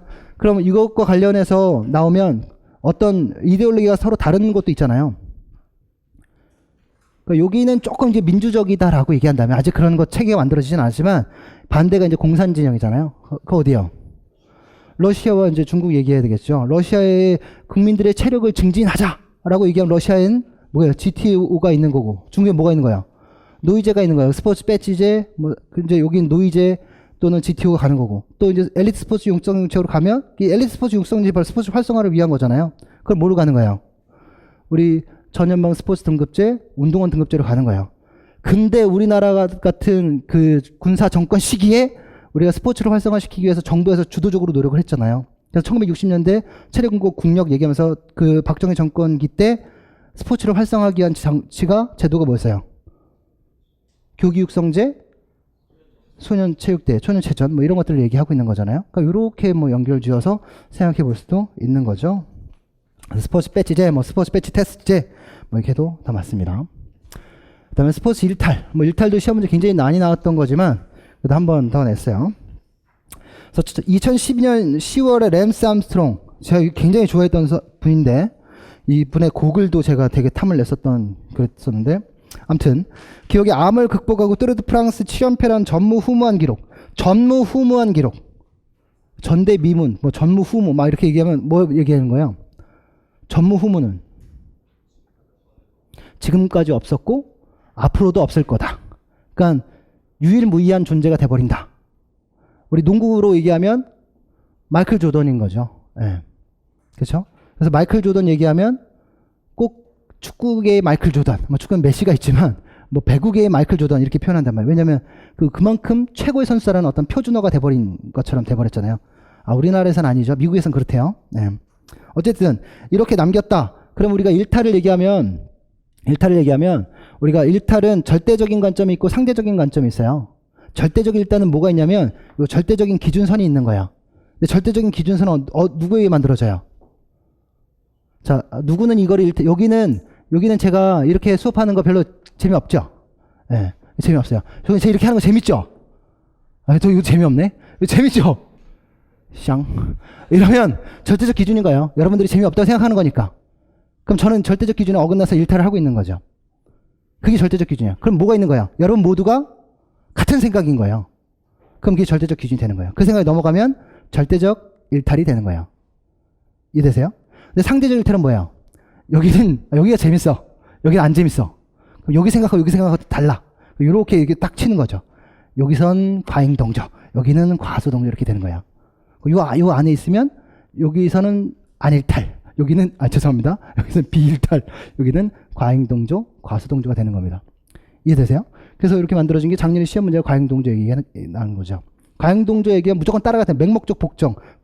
그 요즘 파시즘 우리 우길 승천기 일본 미친 그 나오잖아요. 그 독일의 그 이게 뭐죠? 나치기 뭐 하켄크라이츠? 그걸 거예요. 맞을 거예요. 네. 아무튼 그걸 거예요. 근데 걔네들이 인정했단 말이에요. 이게 전범기다. 얘는 인정 안 하잖아요. 어쨌든 독일이나 일본이나 진주만 공습 때 막 가서 죽잖아요. 걔네들 뭔가요? 나라를 위해 조국을 해서 자기 힘 몸 희생하겠다. 독일 나치도 비슷하단 말이에요. 착착착거리면서 완전히 일체되고 이게 바로 맹목적 파시즘이에요. 과잉동조죠. 어쨌든 그거 설명하려고 한 게 아니라 우리는 절대론적 관점이 있고 상대론적 관점이 있다. 이걸 설명하기 위한 것이고 그래서 우리가 일탈을 할 때 요 과잉동조 쪽에 위치한 요런 사람들을 우리는 일탈이라고 얘기하는 것은 일반적인 사회 기준에서 벗어났기 때문에 일탈이라고 얘기한다라고 얘기하는 거예요. 그래서 우리는 이것을 긍정적 일탈, 부정적 일탈 중 긍정적 일탈로 보는 겁니다. 그래서 미칠진 기억에 해당하는 스포츠 일탈의 형태를 쓰라고 했으니까 긍정적 일탈이냐 부정적 일탈이냐 이거 쓰라는 거예요. 긍정적 일탈이고 그래서 긍정적 일탈이 범죄에 포함되는 이유를 행위의 속성이 일반적으로 긍정적 일탈이 일탈로 분류되는 이유 그 뭘까요? 여기는 한마디로 얘기해서 뭐예요? 외계인이죠. 여기는 뭐예요? 일반인이에요. 일반인의 기준을 넘어섰어요. 그러니까 우리는 이거 쉽게 표현하면 일반적 기준을 넘어선 사람이기 때문에 일탈이라고 보는 거예요. 그래서 조금 이걸 어려운 말로 뭐라고 얘기해요? 관용의 뭐 한계 뭐 이렇게 얘기하는 겁니다. 일반적인 한계선이 여기서부터 여기까지 이렇게 있다라는 거죠. 그렇죠? 그래서 이쪽으로 과수동조로 가면 무슨 일탈이 되는 거예요? 부정적 일탈이 되는 거고 이쪽으로 하면 어떤 일탈? 긍정적 일탈이 되는 거고 이건 잘하는 거잖아요. 그래서 일반인들이 뭐 해야 할 것처럼 보여요? 지양해야 할 것처럼 보이기도 한다라는 거죠. 왜냐면 잘하니까 유일무이하니까 그렇죠? 그 다음에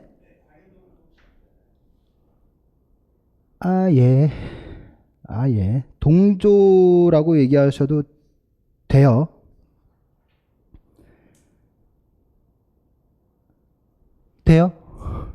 네, 맞는 걸로 해드리죠. 그 다음에 랜스 암스트롱이 행위에 해당하는 부정행위 형태를 쓰고 부정행위가 뭘 복용했어요? 이 사람이 자기가 인정했어요. 처음에 막 거부하다가 난 그럴 리 없다 라고 했는데 주변에서 랜스 암스트롱이 그 약물 먹는 거 봤다 막 이런 되게 많았거든요. 그래서 2013년에 저기 얘기합니다. 고백을 합니다. 제가 약물 복용했어요. 잘못했어요. 이렇게 얘기합니다.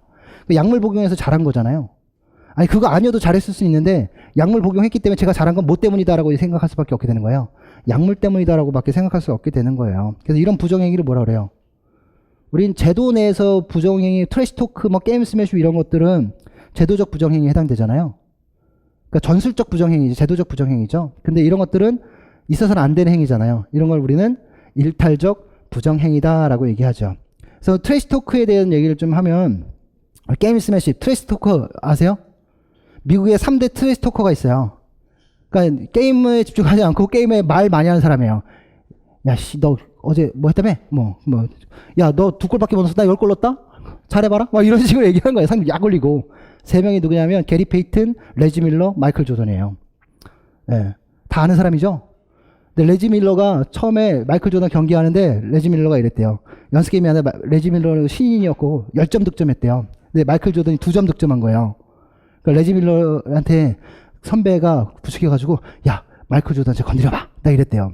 레지 밀러 가가지고 야 나 10점 넣었거든? 나 2점밖에 못 넣냐? 아휴 네가 농구의 신이야? 웃기겠네 이렇게 얘기했대요. 근데 마이클 조던이 그 다음에 어떻게 경기를 했냐면 그 이후에 40득점을 했대요.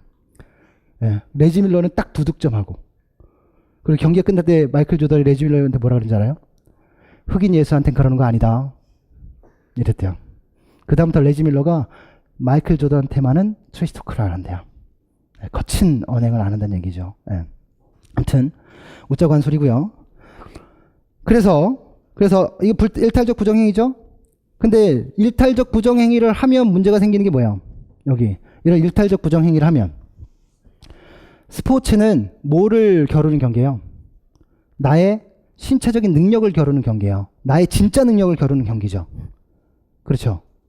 우리가 경기 스포츠, 뭐 투쟁 스포츠, 뭐 아군 다 이런 것들은 상대적 우월성을 따질 수도 있지만 중요한 건 저 사람보다 내가 얼마나 체력적으로 뛰어나고 얼마나 기구를 잘 쓰고 얼마나 그러냐에 대한 얘기지 약물의 힘을 빌어 잘하고 이걸 따지는 게 아니란 말이에요. 그러니까 스포츠가 가지고 있는 뭐가 깨지는 거예요? 질서가 깨진다라는 거예요. 이게 가장 큰 문제죠. 그러니까 질서 깨진다 이렇게 생각하시면 돼요. 그러니까 스포츠의 체계가 깨질 수 있다. 스포츠의 질서가 깨질 수 있다. 일탈을 하게 되면 뭐 승부 조작, 담합 뭐 이런 것들도 다 그런 문제입니다. 그렇죠?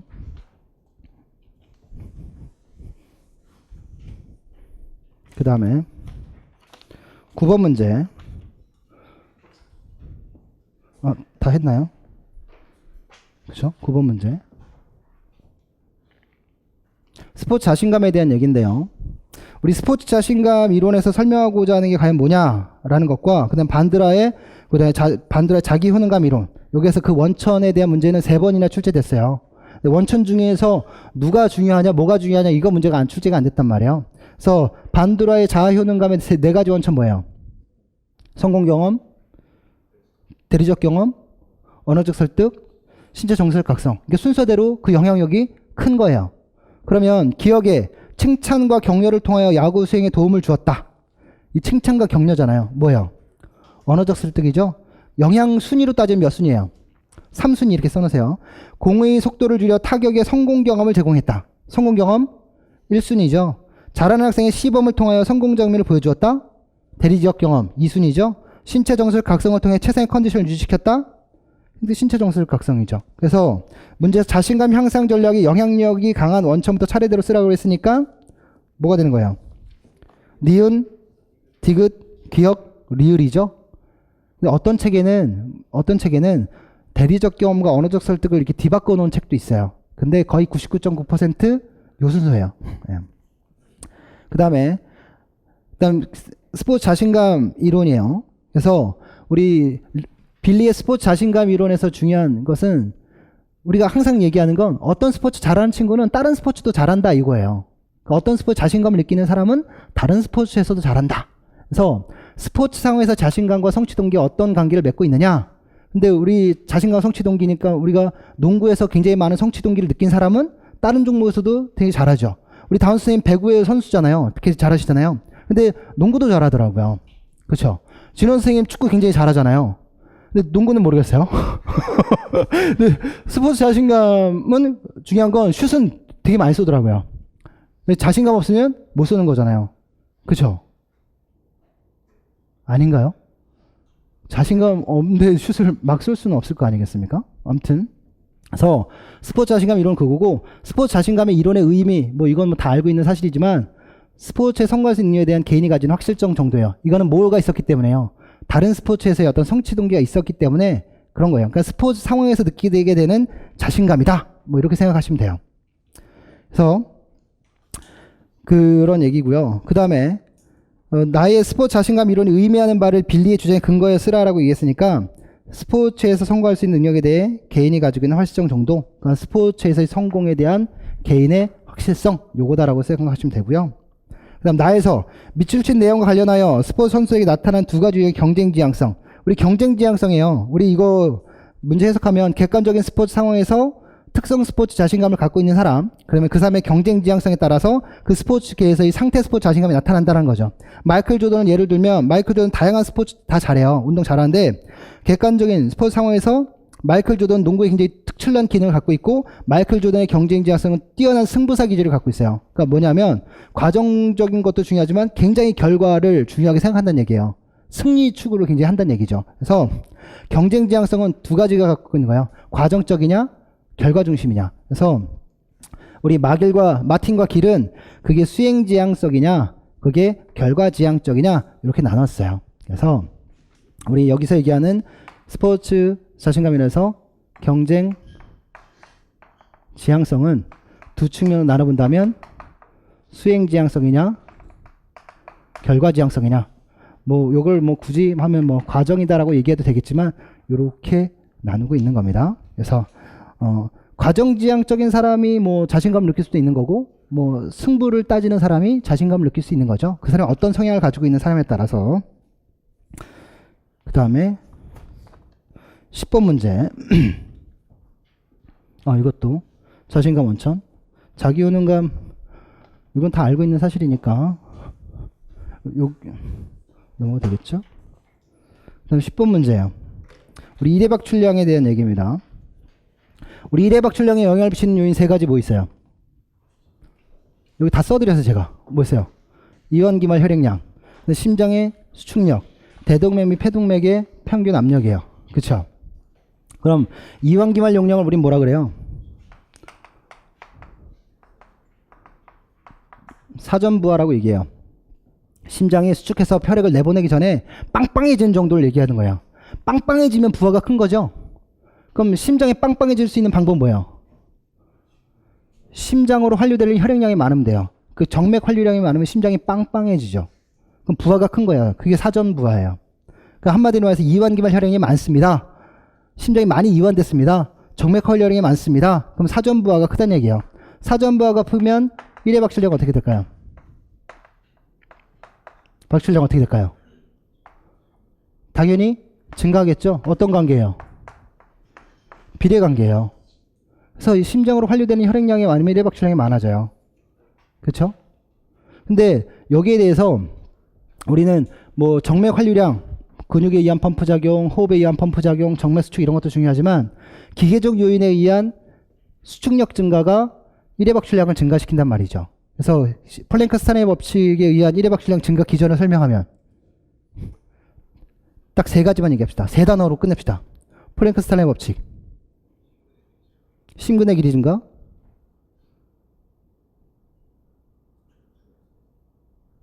그러니까 뭐에 의한 심근의 길이 증가? 이완기말 혈액량 또는 정맥 환류량의 증가에 따른 심근의 길이 증가에 따른 심실 수축력 증가. 이렇게 따지면 플랭크 스타인의 법칙이죠. 이게 기계적 요인이죠. 그래서 이게 강의할 때 구조적으로 얘기했던 게 바로 이거잖아요. 1회 박출량을 증가시키는 요인 중에 이완기말 혈액량, 이것이 사전부하인데 사전부하는 대정맥으로 들어오는 뭐의 환류량?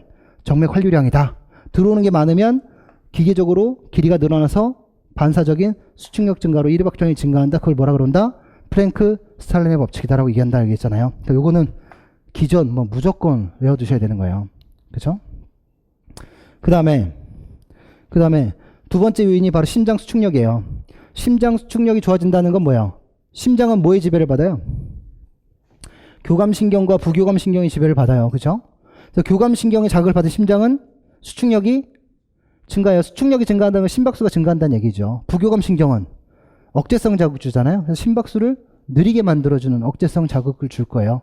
그 다음에 칼슘의 분비, 얘는 근형질이 잘 발달되어 있지 않아요. 그래서 칼슘이 혈액 속으로 칼슘이 들어가면 심장이 반응을 잘 하죠. 그 칼슘은 주로 어떤 역할을 했어요? 칼슘은 근수축 기전에서 칼슘 역할은 뭐예요?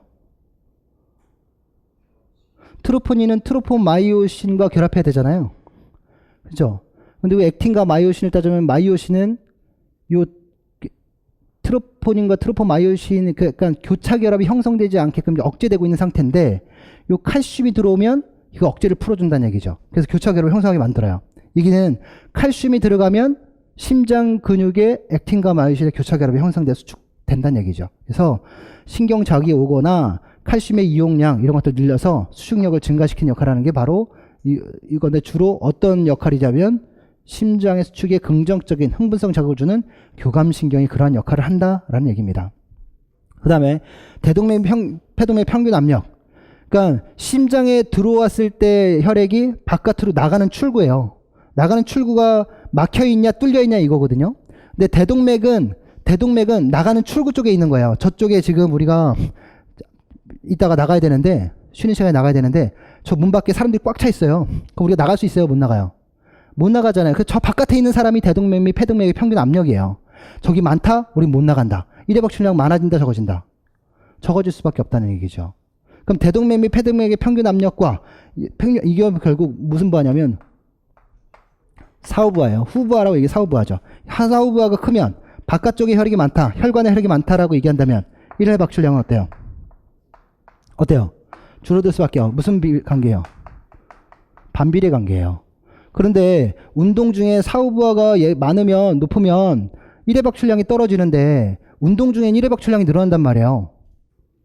그렇죠? 운동 중에 1회 박출 늘어나는 이유가 뭐예요? 사후부하가 줄어들었기 때문이에요.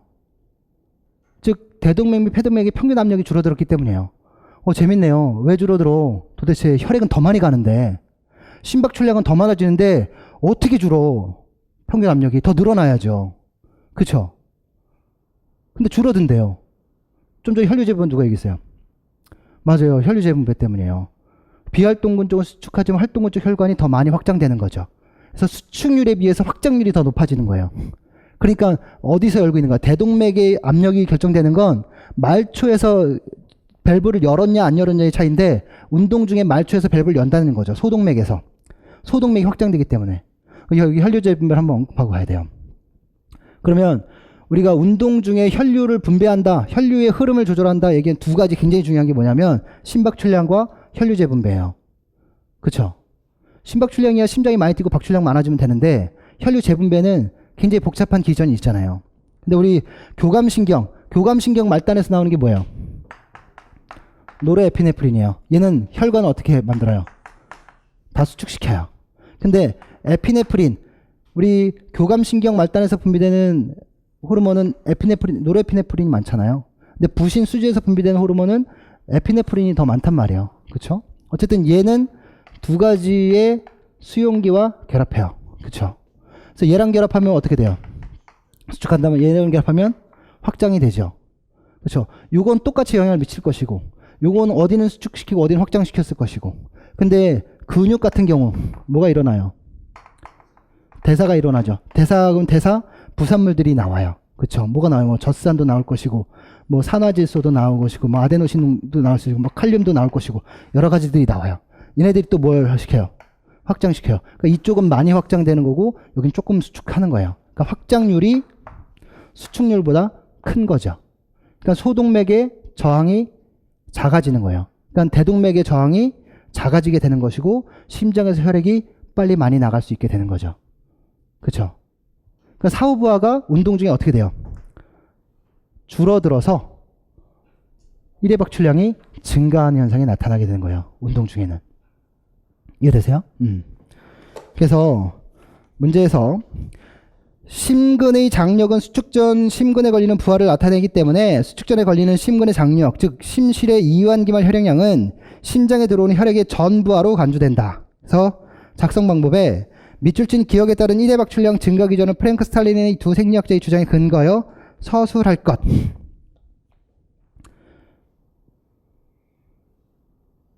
뭐요? 한마디로 얘기하면 이완기말 혈액량 증가는 그냥 1회 박출량 증가 이렇게 얘기하셔도 돼요.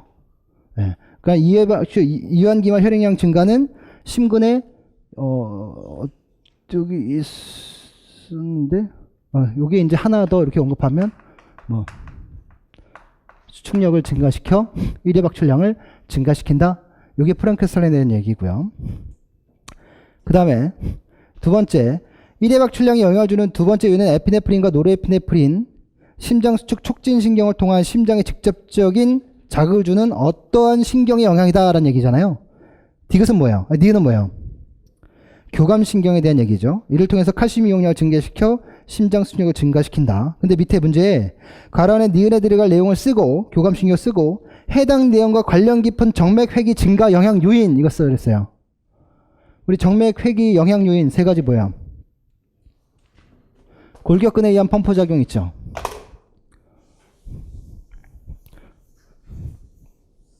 호흡에 의한 펌프 작용 있죠. 정맥 수축 있죠. 시험 문제 출제된 건 뭐예요? 요거죠. 그죠? 가능성이 제일 높은 건 이거예요. 근데 요거는 어떤 때 나오면 회복기 때. 요때 나올 가능성이 되게 높아요. 그 다음에 정맥 수축은 우리가 아까 교감신경의 노르에피네프린 작업하면 혈관 어떻게 된다 그랬어요? 수축한다 그랬죠? 우리가 동맥의 수축을 하는 건 뭐예요? 동맥의 수축은 심장에서 혈액이 나가는 쪽이잖아요. 근데 그쪽이 수축한다는 건 뭐가 생긴다는 얘기예요? 심장에서 혈액이 못 나오게 저항한다는 얘기잖아요. 근데 정맥이 수축한다는 얘기는 뭐예요? 정맥은 심장으로 들어가는 혈관이잖아요. 근데 심장이 압력을 못 받는 혈관이죠. 근데 신경작용, 교감신경작용에 의해서 혈관이 수축하면 그 혈액이 짜져서 어디로 가는 거예요? 우심방으로 환류된단 말이죠. 그렇죠? 그래서 정맥의 회귀를 신경적 자극을 돕는 것은 뭐야? 물론 다른 데도 영향은 다 있겠지만 얘는 교감신경 자극이 있어야 수축하고 회귀시킨단 말이에요. 정맥 수축에 대한 얘기고, 얘기하고 싶은 건 요거예요. 골격근에 의한 펌프 작용. 우리가 운동이 끝나고 나서 동적 휴식을 하는 경우도 있고 정적 휴식을 하는 경우도 있잖아요. 근데 정적 휴식을 취하게 될 경우에, 즉 운동이 활동적인 근수축이 이루어지다가 갑자기 근육이 멈춰요. 등척성, 즉 근육이 멈추고 또는 힘을 주는데 이런 일이 벌어져요. 그럼 어떤 일이 안 일어나는 거예요? 호흡은 가쁘게 호흡을 할 텐데 근수축 이완이 안 이루어져요. 즉 근육에 의한 펌프 작용이 안 이루어져요. 근육에 의한 펌프 작용이 안 이루어진다는 건 말초, 즉 혈류가 다리 쪽에 저류하고 있는 거예요. 여기에 잔뜩 모여 있는 거죠. 잔뜩 모여 있는 혈액이 여기서 밀어줘야 올라가는데 못 밀어주고 여기서 이것만 하고 있는 거예요. 그럼 안 끌어지겠죠. 활류량이 줄어들어요. 활류량이 줄어들면 뭐가 줄어드는 거예요? 아까 사전부하 얘기했잖아요. 사전부하. 이완기말 혈액량이 줄어들면 뭐가 줄어들어요? 사전부하가 감소하면 1회 박출량도 줄어드는 거란 말이에요. 그렇죠? 그러니까 여기서도 호흡 근육에 의한 펌프 작용이 없으면 활류량이 줄어들기 때문에 1회 박출량이 줄어들어요. 1회 박출량이 줄어들니까 혈류 공급이 제대로 안 되죠. 그래서 그렇죠? 그러니까 대동맥으로 혈액이 조금밖에 안 나가는 거예요. 혈액이 조금밖에 안 나가면 혈압이 높아져요, 낮아져요? 신장에서 혈관 쪽으로 대동맥으로 혈액이 조금밖에 안 나가요. 그럼 혈압이 당연히 낮아질 수밖에 없죠. 그래서 혈압이 급격히 떨어지는 건 뭐에 의한 회귀가 안 이루어지기 때문에, 근육 펌프에 의한 회귀가 안 이루어지기 때문이에요. 그래서 우리가 운동이 끝나고 나서 무슨 회복하라는 거예요? 정적 휴식하지 말고 동적 휴식하라는 얘기입니다. 특히나 우리가 운동할 때 등장성 운동을 하게 되면 괜찮은데 등척성 운동하게 되면 그것도 문제죠. 힘 꽉 쥐고 있으면 뭐예요? 여기 핏대 빡 쓰고 여기도 핏대 막 올라오고 막 이러잖아요. 두꺼워지고. 그러니까 뭐가 안 되기 때문이에요? 혈액 순환이 안 되기 때문에 그런 거예요. 그러니까 등척성 운동해도 그럴 수 있고요. 그러니까 이런 문제는 저는 이게 제일 중요할 것 같아요. 그 다음에 미첼진 디귿에서 1회 박출량의 관계를 쓰고 후부하와 1회 박출량의 관계예요. 후부하. 여기서 보면 후부하는 대동맥 폐대의 평균 압력이잖아요. 얘가 어떻게 했을 때 1회 박출량이 늘어나요? 얘가 늘어나려면 얘가 낮아져야 된단 말이에요. 그쵸? 얘가 낮아져야 되는데 얘가 높아지게 되면 당연히 1회 박출량은 떨어질 수밖에 없어요. 그쵸? 근데 운동을 하게 되면 평균 동맥 혈압은 이렇게 떨어져요. 왜 떨어지냐면 비활동근과 활동근을 비교했을 때 얘의 수축에 비해서 얘의 확장이 더 크게 나타나기 때문에, 그래서 많은 양의 혈액이 활동근 쪽으로 공급되는 거죠. 그래서 1회 박출량의 관계를 쓰고 반비례 관계죠. 그와 관련 운동 시 1회 박출량 증가 기준을 쓰세요라고 얘기했어요. 어떻게 쓰면 될까요? 여기 있잖아요. 소동맥 확장으로 후부하를 감소시켜 1회 박출량이 증가한다. 이거예요. 그러니까 혈류 재분배라고 쓰셔도 좋지만 소동맥이 확장하여 사후부하가 감소함으로 인해 1회 박출량이 증가한다. 이런 기전으로 얘기하시면 되죠. 운동 중에.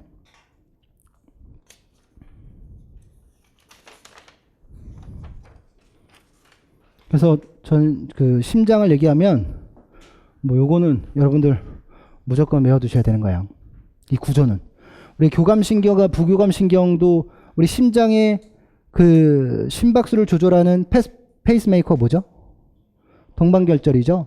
그 동반결절, 방실결절에 대한 시험 문제 나왔잖아요. 근데 여기에 대해서 우리 신경의 작용에 대한 부분들, 여기 억제성 자극, 여기 흥분성 자극 얘기할 때 우리 여기에서 역할이 누구 역할이에요? 바로 부교감신경 역할이고 여기가 교감신경 역할이었잖아요. 우리 교감신경 나오는 게 바로 카테콜라민, 우리 지금 뭐 노르에피네프린, 에피네프린 얘기했고, 우리 부교감신경이 뭐 얘기했어요? 아세틸콜린 요거 얘기했잖아요. 그쵸? 여기서는 무슨 작용이에요? 억제성 자극이지만 근수축에는 흥분성 자극이죠. 뭐 이런 것들도 잘 따져봐야 되는 거고요. 그 다음에 11번 문제.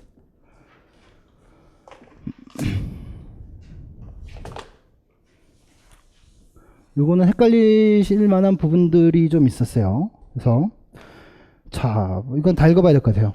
학생이 팔꿈치 관절을 기준으로 상완 3두근의 수축에 의해 전환이 신전되는 이유는 무엇 때문인가요? 여기 상완 3두근의 수축에 전환이 신전된대요. 그쵸? 이렇게 신전된대요. 농구의 슛 생각하면 될 것 같아요. 그쵸? 슛. 교사가 상한 3두근의 힘점과 저항점 사이 축이 위치하기 때문이다 라고 얘기하고 있어요. 그래서 심점과 저항점 사이에 축이 취한 몇 종지래요? 1종지래죠. 그러니까 이거를 뭐 3종지래다 1종지래다 고민할 필요가 없이 그냥 우리가 해부학적 구조로 따지면 여기 축이 되고 여기 저항이 되고 여기 힘이 이렇게 연결돼 있다는 얘기예요. 근데 선생님 이렇게 연결 안 돼 있는 것 같은데요? 뭐 근육이 이렇게 돌아가지고 여기 이렇게 연결돼 있는 것 같은데요? 따져 물을 필요 없이 문제에서는 여기는 힘점이고 여기 저항점이고 여기는 축입니다 이렇게 낸 거예요. 그러니까 이거 몇 종지래요? 그냥 1종지래요. 그렇죠? 근데 인체 대부분의 질은 몇 종지래요? 3종지래요. 그래서 이렇게 생각하는 거죠. 인체 대부분의 질에는 3종질이고 신체 분절은 3종질인데 왜 갑자기 1종질이야? 말도 안 돼. 그냥 3종질이야. 이렇게 쓰신 분이 있단 말이에요. 왜 틀리신 분? 있단 말이에요. 그죠? 이 1종질을 몰라서 틀렸겠어요? 그냥 3종질에 딱 머리 박힌 거죠. 그냥. 그러니까 3종질에는 무조건 맞는 거예요. 인체 질에는. 근데 이거는 몇 종질이에요? 이것도 2종질이에요? 몇 종질이에요 이거? 1종질이죠. 이거 몇 종질이에요? 2종질이란 말이에요. 그러니까 우리가 너무 고착된 사고를 하면 안 된다는 얘기죠. 두 번째, 체중이 동일하지만 팔 길이가 다른 두 선수가 체조 링종목 십자버티기 자세를 취할 때 팔이 긴 선수와 짧은 선수가 무게중심을 동일한 높이만큼 올렸대요. 그러니까 변이가 어떻다는 얘기예요? 변이가 똑같다는 얘기죠. 똑같은데 들어올릴 경우 두 선수가 한 일회양은 어떻게 될까요? 교사가 신체 분절의 길이에 관계없이 일회양은 같단다 이렇게 있어요. 맞아요, 틀려요? 지뢰 원리가 뭐 지뢰 법칙의 원리, 지뢰 기본 개념.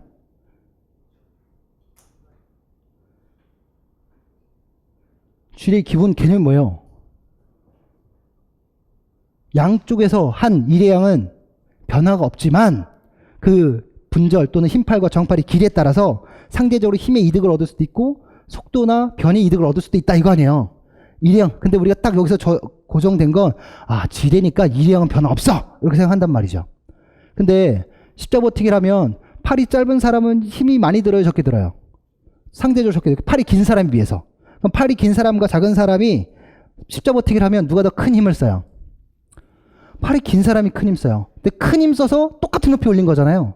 그럼 긴 사람이 일 많이 한 거예요? 짧은 팔이 일 더 많이 한 거예요?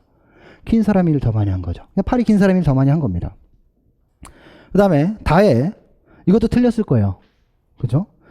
다음 대차돌기 상승 국면에서 선수가 모멘트 팔의 길이를 감소시키는 이유는 무엇인가요? 뭘 줄이려고? 관성 모멘트를 줄이려고. 그렇기도 하죠. 근데 관성 모멘트를 줄이려고 하는 것도 있지만 저항을 줄이려고 하는 거죠. 관성 모멘트가 저항을 줄이는 거기도 한데 관성 모멘트를 줄이면 뭐가 줄어들어요? 중력에 의한 저항 토크가 줄어들어요. 그죠? 그래서 여기서 이렇게 얘기했어요. 그런 이유가 뭡니까? 모멘트 팔의 길이를 감소시킴으로써 선수에게 작용하는 중력의 크기를 감소시킬 수 있기 때문입니다. 근데 중력의 크기는 바뀌어요, 안 바뀌어요? 안 바뀌어요. 그 모멘트 팔의 길이를 바꾸면 중력에 의한 모멘트 팔의 길이가 줄어들면 뭐가 줄어드는 거예요? 네? 지금 모멘트 팔 얘기했잖아요. 모멘트 팔의 길이가 줄어서 지금 선수에게 작용하는 뭐의 크기를 감소시켰다? 힘의 크기를 감소시킨 거거든요. 그 토크죠. 저항 토크, 그쵸? 저항 토크. 토크라고 해도 되고 저항 토크라고 해도 되고. 이것도 틀린 사람이 있을 거예요. 그죠? 그 다음에 라에서 학생이 다이빙 선수가 공중에서 빠른 회전을 하기 위해서는 어떻게 도약해야 하나요? 교사가 빠른 회전을 위해 도약 순간에 몸을 웅크려 관성 멘트를 줄여줘야 한다. 맞아요, 틀려요? 왜 틀려요?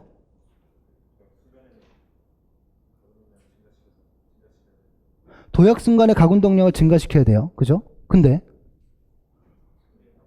네? 둘이 지금 뭐라고요, 선생님?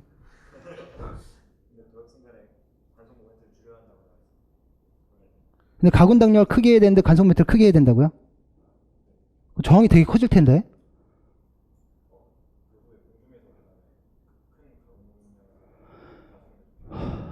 저항이 크면 돌리기 쉬워요, 어려워요? 돌리기 어렵잖아요. 이 선생님은?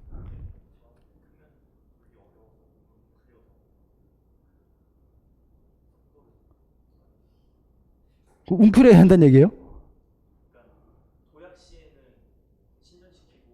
도약 시에는 신전시키고 그럼 관성 모멘트 커졌는데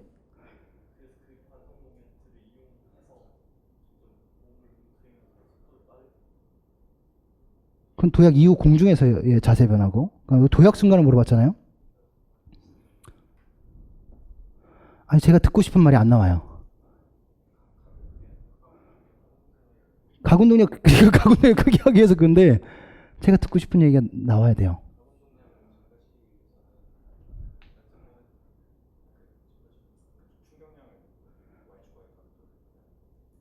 거의 근접해 가요.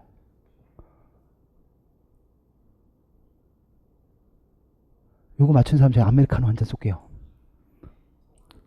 토크를 크게 하기 위해서. 왜 그렇게 하고 싶은데요?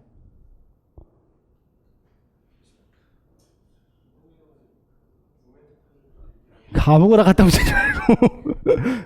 네? 작용 시간을 길게.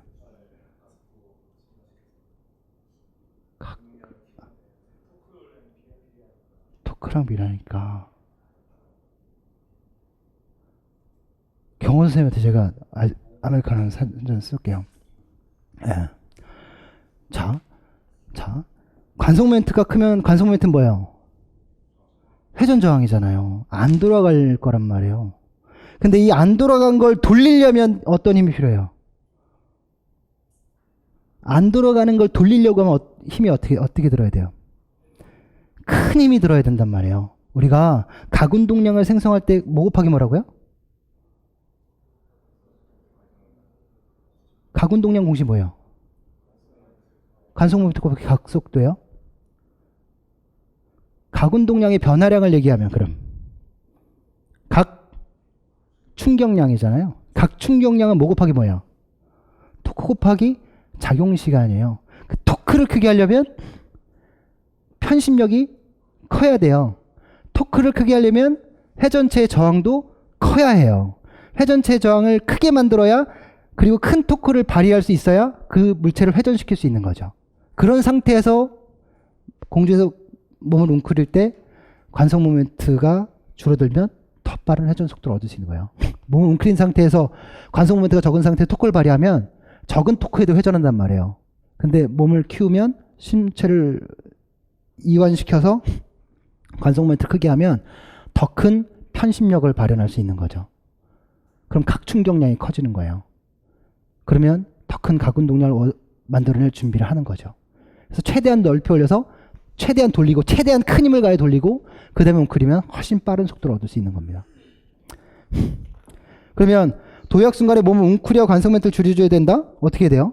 몸을 최대한 크게 해야 된다. 뭐 관성 모멘트를 크게 해야 된다. 저항을 크게 해야 된다. 이렇게 얘기하는 게 맞죠.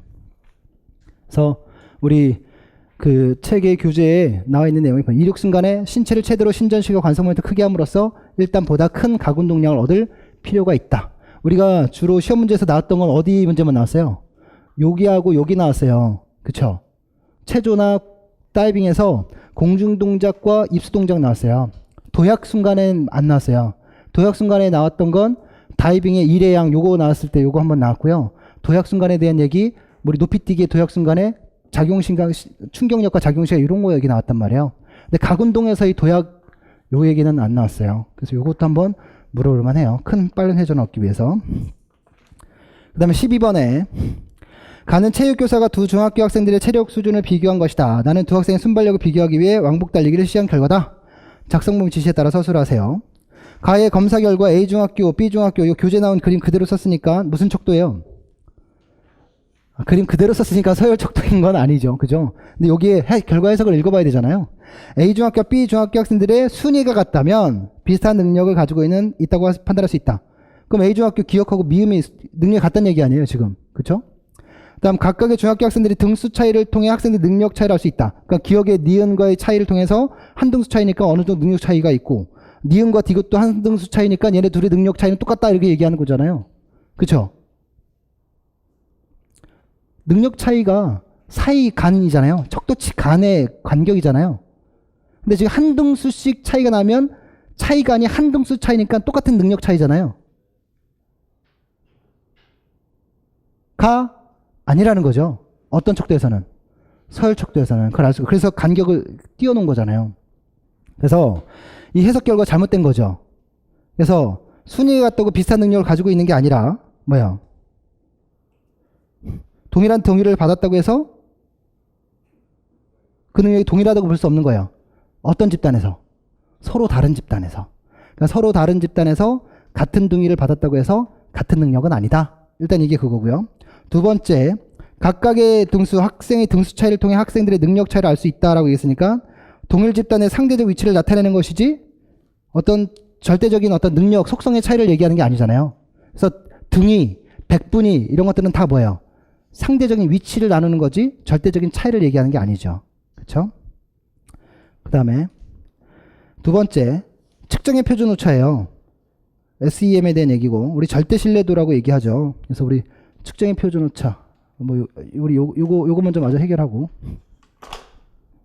그래서 우리 서열척도를 얘기하면 누가 더 훨씬 더 우수하다 요거까지는 알 수 있죠.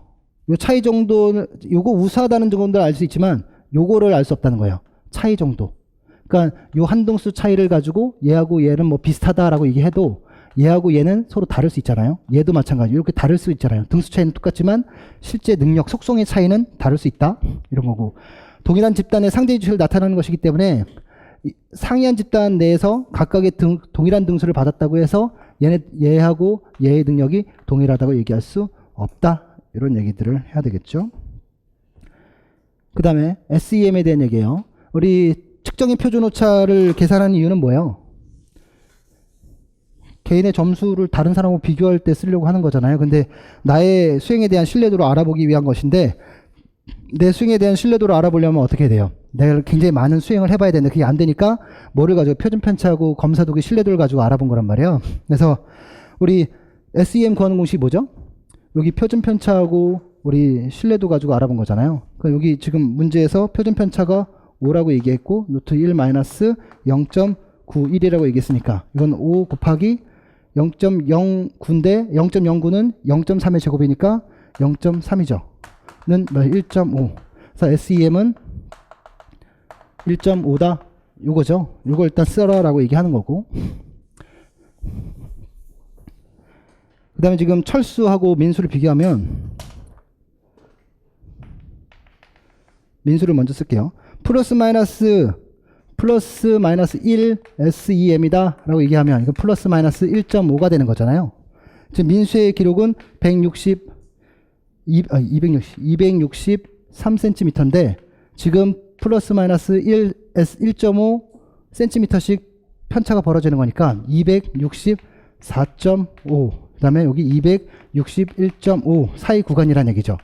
그래서 여기 지금 플러스 마이너스 1 SEM 구간입니다 라고 얘기하는 거죠. 대략 약 몇 퍼센트? 한 68% 정도 됩니다 라고 얘기하는 겁니다.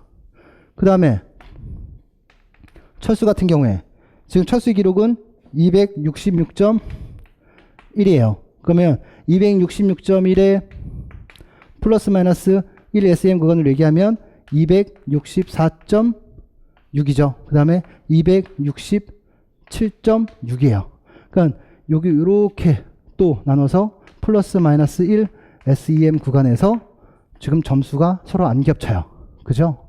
그래서 여기서 능력 차이를 신뢰할 수 있는 수준에서 비교하세요 라고 얘기했으니까 뭐 비율을 제시하면 약 68% 수준이라고 얘기하면 다 맞는 걸 해드릴게요.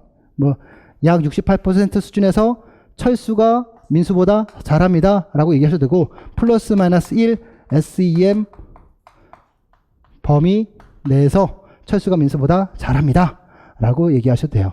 뭐 SEM 플러스 마이너스 1.5 범위 내에서 철수가 플러스 마이너스 1.5 범위 내에서 철수가 민수보다 잘합니다 라고 해도 맞는 걸로 해드릴게요. 왜냐면 이것도 맞는 말이고 이것도 맞는 말이고 비율은 뭐 정확히 이걸 묻는 건 아니지만 묻는 문제를 여러 방향으로 해석할 수 있을 것 같아서 다 맞는 걸로 해드릴게요. 잠깐만 쉬었다 가겠습니다.